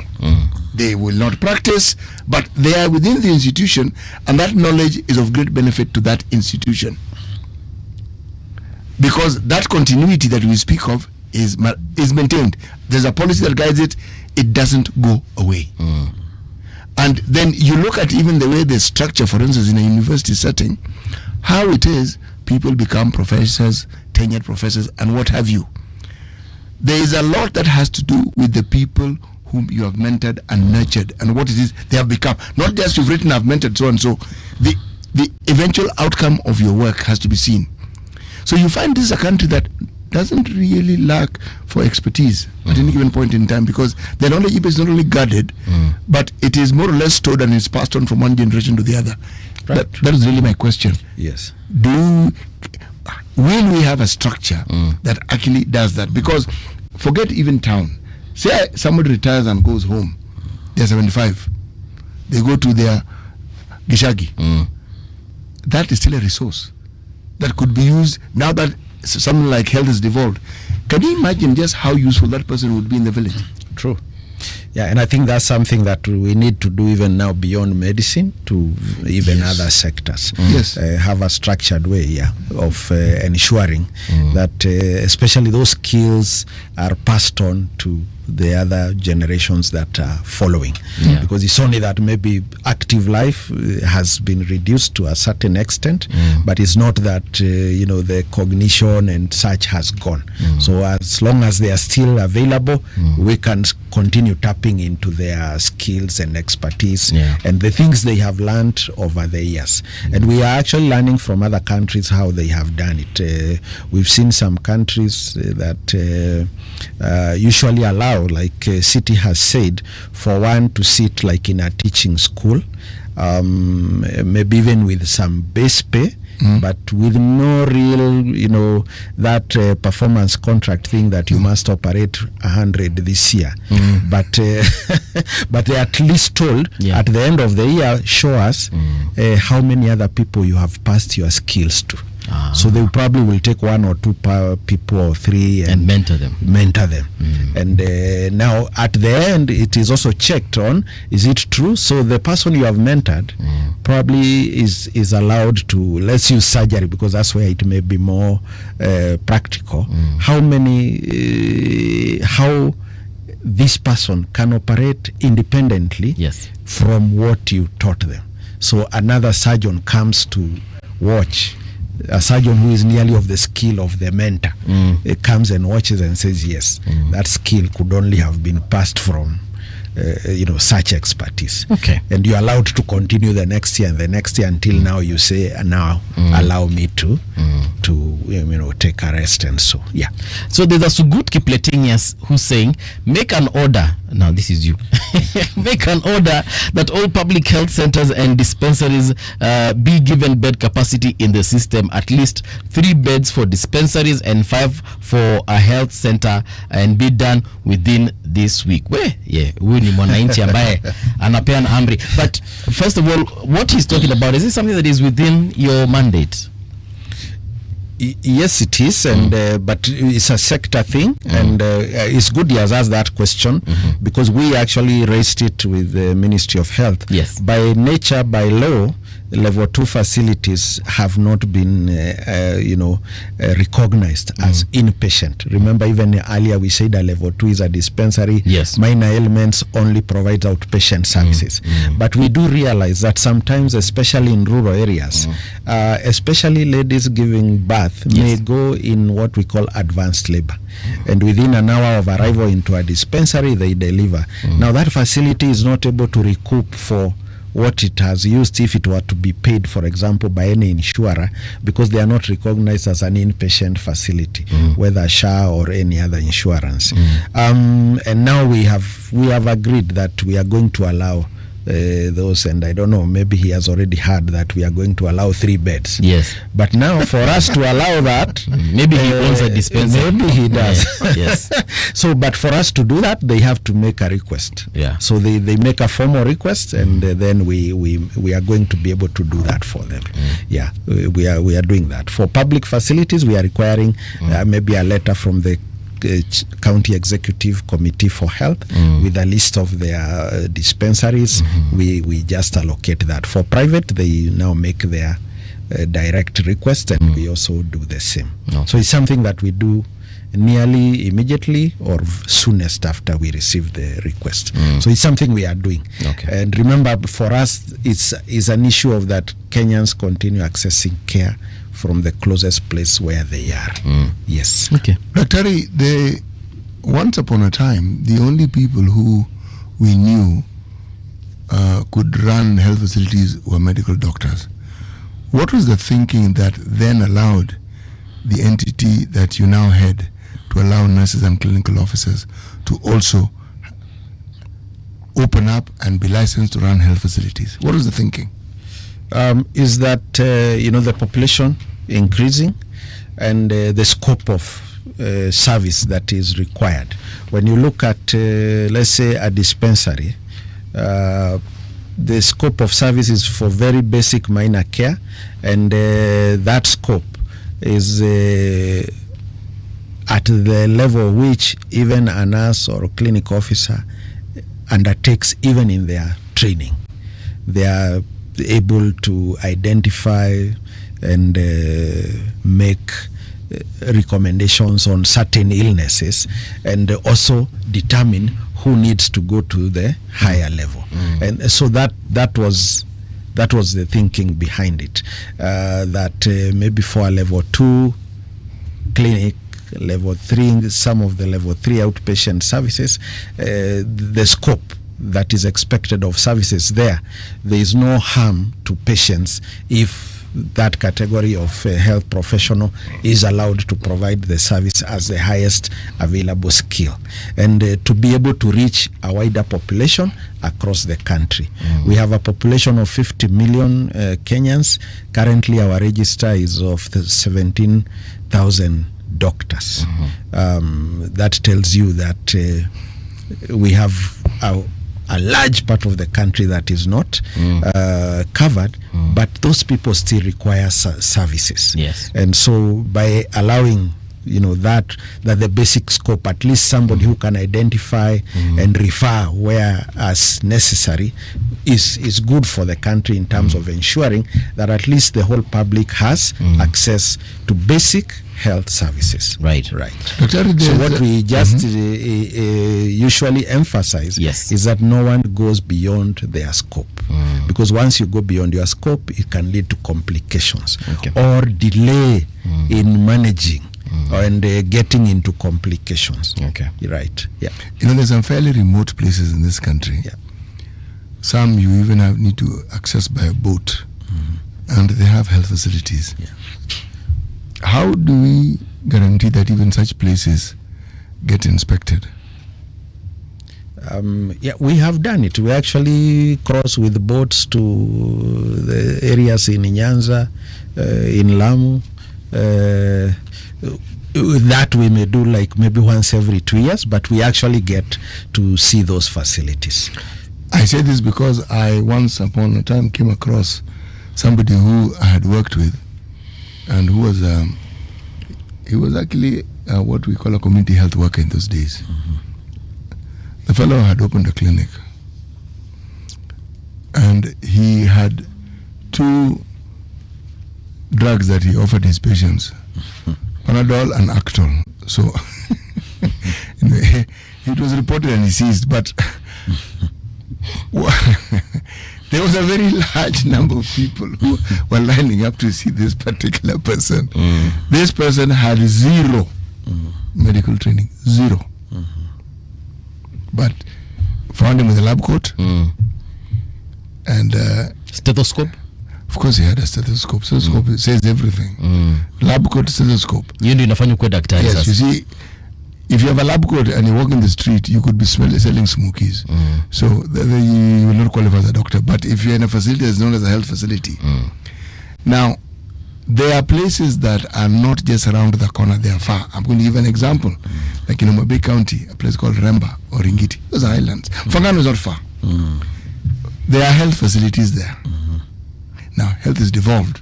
So I am assuming that some level of inspection is done by the county team itself. But when a facility, I haven't been there in years, so I don't know, somebody opens a private facility, what is the ease with which KMPDC would be able to reach that place, see it, and determine whether whatever it is that they're asking for is actually what is at the ground, or it will represent the facility that I told you I once came across on one of those islands, where somebody whom I knew had no medical training at all was running. Yes. Yeah, and that's why, if you remember at the beginning when we said about the minimum requirements, we work in conjunction with the county governments, and that now would help us address some of the areas that we may not reach. Because for the county public health inspectorate department to provide a report about the suitability of a place to be used as a facility, they usually will have gone and seen physically and assessed the whole place, and even checked who are the workers that are proposed to be in that place for that time. So we use that as the initial requirement that a facility exists. So after we allow them to start, then we now follow with an inspection by KMPDC to go and confirm the actual situation on the ground. Yes, we do agree that maybe because of the limitation of available resources, some may slip through, but once we get to have that, we take actions immediately once it gets to our attention. Right, yeah. How can one report actually some of these rogue practices, rogue institutions, rogue or even quack doctors? How do we get to you? Yes, over time now we have improved from having to be reported manually or by writing. Now you can get to us through email, through telephone. You can call us on 0727 666 444. We made it simple. Email through our website, and for immediate knowledge, we actually now have a toll-free SMS where you can text a facility name or even a doctor's name, and it will tell you that that's a registered facility, it's a registered doctor, it has a current license. A text to 20547 is toll-free. So we just have repeat that again slowly so that people actually get to hear it. Yes. Yeah, to get to confirm whether a doctor is licensed or not, you send a text to 20547. On the text, if it is a practitioner, you start with with the letter P. P, then hash, then the name of the doctor, or their registration number if you know it. So it could be P hash Mung'ala Mbuvi. Yes. Okay. Yes. You send that to 20547. Within a minute, it returns a message saying that person is in the register, they are licensed or not licensed. If it's a health facility, then you instead of P use H. But the others is H hash, name of the facility, and then send. All right. So it's H hash radio generation. Right. Itaniambia kama hii ni hospitali halali. Yes. Okay. Yeah, kama sasa ukiandika hiyo ita return kitu ikuambie not found in the system. For sure, because so meaning it is not a hospital. Yes. There is this question of the curricula for medics. Is it something that you align with not hospitals but universities to ensure that what is being taught in our facilities in Kenya is actually in line with industry practices? Yes. What we do, what we develop is what is called a core curriculum. The things that must be taught by any university that is training medicine or dentistry in the country. So from the core curriculum now, the university develops is now, it customizes because they may have a few common courses that they want to add, maybe a few other things that they want to add, whether they are, let's say, attachments and all that. But the core is what has been developed from the council. So, and even by the time the Commission on University Education approves that curriculum, it will also have sought our comments on whether that curriculum from that medical school is fit. So what we will do is to check whether it corroborates or is in compliance with our core curriculum, so that what is trained is the expected core competencies of the practitioner that will be the product of that curriculum training. Do all the dentists and medical doctors study anatomy? Yes, it's the first training. Even dentists? Even dentists. Yes, they do the first 2 years. Yeah. Hata leto tu job on jueni dentist. Hapana. What they do, because it's part of the body. They will know the whole body, but they will have a lot of detail around the head and neck. Yeah, because all these places are interconnected. So the dentists also do anatomy, but they do more dental anatomy than rest of the body. Whereas now the doctors will also do the whole body. Not when it comes to let's say to the teeth and mouth, not into the detail that the dentist will go into for dental purposes. But actually they use the same anatomy classes. What about the pharmacists? Where do they fit in? Because these are people who are prescribing all manner of things for this same anatomy, this same human being. Yes, now where the intersection is in something we call physiology, medical physiology, the way the body functions, the way it will metabolize or metabolize as in how it will digest the medicine and excrete them at the end. That is where the pharmacies come in. So do they do anatomy though? No. Okay. Yes, and so that's why we say in terms of the scope, the pharmacists will not be the one to like make a diagnosis that this is the disease and all that. They will only come in at the point of the medications required and how to manage any complications of the medication. But we do know there are those who do something called clinical pharmacy. But I know City is laughing because you walk into a chemist and you say my headache and all that. So which is level, that's a level 1 treatment generally. You see, like at home. Actually, now that you mentioned now that you mentioned clinical pharmacy, do clinical pharmacists do anatomy? No. They don't. They still do pharmacy at a higher level where they can tell us more about if I give you 3 or 4 different medicines, how those medicines may interact and affect one over the other. So is there one that will probably, because of the way it is metabolized, the doctor may require to reduce the dose or increase the other, because if these two are together, this one makes the body metabolize it faster. So in terms of changing those dosages and such, but not in terms of the clinical improvement of the patient in terms of their disease and that. They only come in terms of maybe how drugs will interact and which is the best for which condition, which are the best combinations for a certain condition. Do they carry the title doctor? In Kenya they do, in the rest of the world they don't. Yes. What do pharmacologists do then?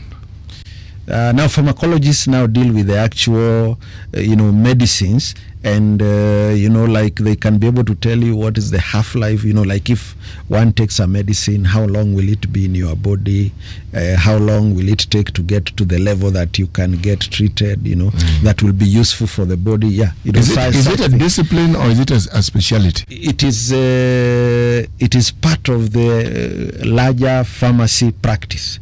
So pharmacology is one of the subsets of pharmacy practice. There's also another one called pharmacognosy. All those, yes. So they are all part of the larger pharmacy. So a pharmacist can decide to specialize in pharmacology.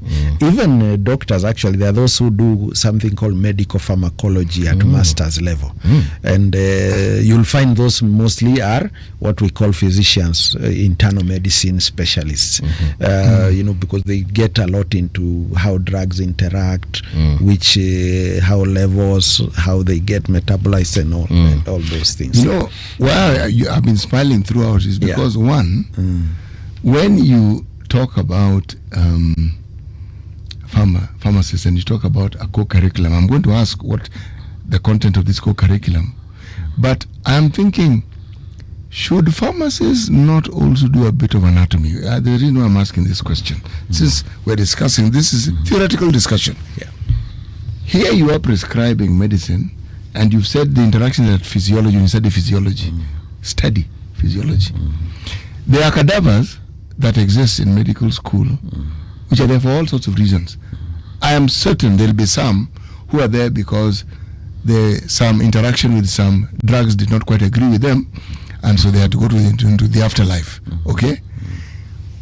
Would it not serve a purpose if they actually physically saw? Because when you deal with cadavers, you see it's a body. Okay? And probably that is the time when some people figure this thing, I'm not going to do this thing. Let me just go and study commerce. It makes more sense. Economics. It's easier. Yes. When we look at, this is my question, when we look at our curriculum and you say the key components that you have, the core curriculum, which is really like the bedrock, the foundation on which everything else can be built, how does it ensure that it meets the needs or the changing needs of the population who seek healthcare? That's number one. Case in point, public health. How many units of public health do we teach in our universities to ensure, because that really, primary healthcare is where most of our ailments are. This is now what research has found. Most people don't need to go to a level 3 or 4 or 5 hospital. At that level of a dispensary, they can be sorted out. Do our curriculums for training doctors actually cater for this? I'm speaking specifically about doctors, not nurses, not clinical officers. Yes, they do, because the curriculum is about developing core competencies in managing illness, and managing illness starts from prevention. So the public health aspect part of it is where prevention comes in. And even now, internship has even changed. Whereas internship previously was just clinical, hospital-based, now internship includes a section of getting into the community and seeing how things happen at the community level. So the curriculum has also changed in that manner, that it includes aspects of how to prevent disease, how to even do a needs assessment in the community, how to manage an epidemic if it were to come, all those aspects of sanitation, water hygiene, and all those things are part of the training. And even there is a whole unit where they leave the university and go into what we call a community health program. When you look at the program at Moi University School of Medicine, is actually what City is just saying. That, that is actually the core. That's the way theirs goes. But now the other core curriculum that we have, so now that becomes the unique part of the training at Moi University. But the core competencies of a doctor as expected are still there. But they do a lot of the community more than maybe those trained in the other universities. That's my question number one. Question number two. This co-curriculum that we have, how much emphasis do we put on continued research, the writing of grants, so that you can actually further knowledge in a field that you find of interest, as opposed to only being involved in a research project when you're doing your master's program? Yeah, I think those are some of the areas that are now, coming up to be included, as that research is a key component of health service delivery and health systems overall improvement. And as City, you say, most of our research has been emphasized at postgraduate level, master's level, but now we are also making it part of the competencies that need to be acquired at undergraduate, basic degree level, to now even stimulate research among the graduates. Now that we are also graduating many, remember there is a time we were graduating only 100 in the country, so those could only be more utilized for clinical service delivery. But now we are doing upwards of 600, and therefore meaning that we can have a percentage that gets into research and such areas. Okay. As we come to the tail end of this conversation, on the issue of digital information, we are living in the social media age where a lot of information is put out there. How is KMPDC dealing with unethical standards at that level, if at all there are any? Yes. Yeah. Mostly because we deal with the people we have registered and licensed, we have what we call the medical advertising rules from 2016. Actually, we are in the process of updating them now that social media is also changing very fast and evolving.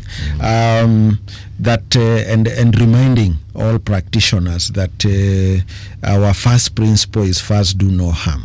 So any platform that you have is only a platform.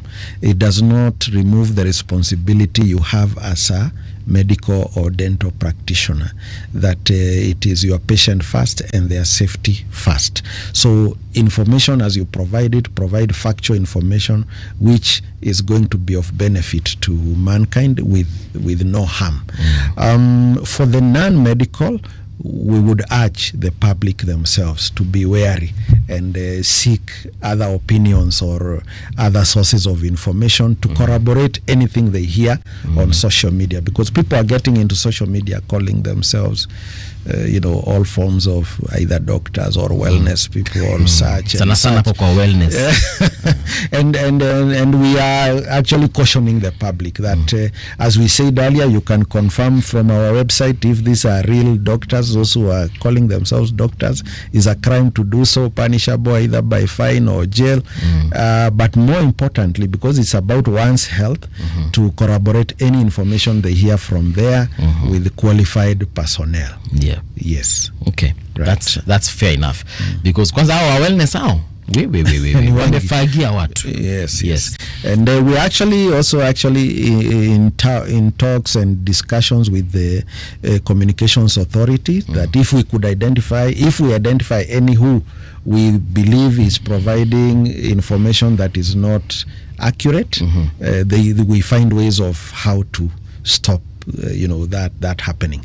But it's a very wide area that requires efforts from us practitioners, Kenyans, individual citizens, and media like you to spread the message that let us only go for the right information. There's one last question which I'll ask in exactly 10 seconds.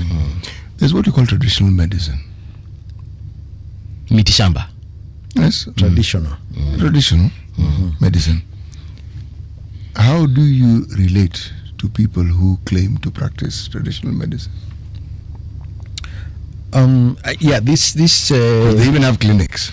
Yes. We know that the Ministry of Health, this current development of an alternative and traditional medicine bill that will eventually become an act, so that there is now formal recognition of those providers who provide alternative medicine, and some have actually trained in it.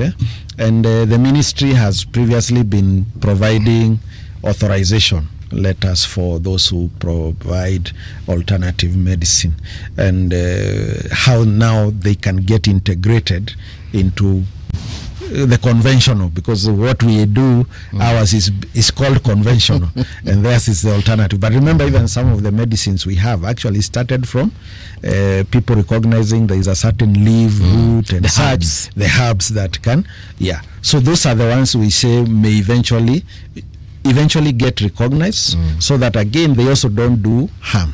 Because if they do harm, then it ends up on our desks in our hospitals. So if we can be able to work with them, then work through organizations like the Kenya Medical Research Institute, so that we are able to even categorize the remedies that they give. I think we'll be able to work together with them for the benefit of all citizens. All right. Thank you so much, Dr. for availing yourself for this conversation. I believe it has been of, we've learned a lot. Personally, I've learned so much from this conversation, and in regards to just how our hospitals are operating, and also our practitioners, some of the things they have gone through and what they have done to be where they are today. So we do thank you for that. But this is where we come to an end as far as that conversation is concerned. We're talking about compliance and regulation of the Kenya medical facilities in Kenya. Dr. David Kariuki, the CEO of KMPDC. City, tunasema namna gani? Asante sana daktari. Yes. This has been an extremely informative conversation. Asante.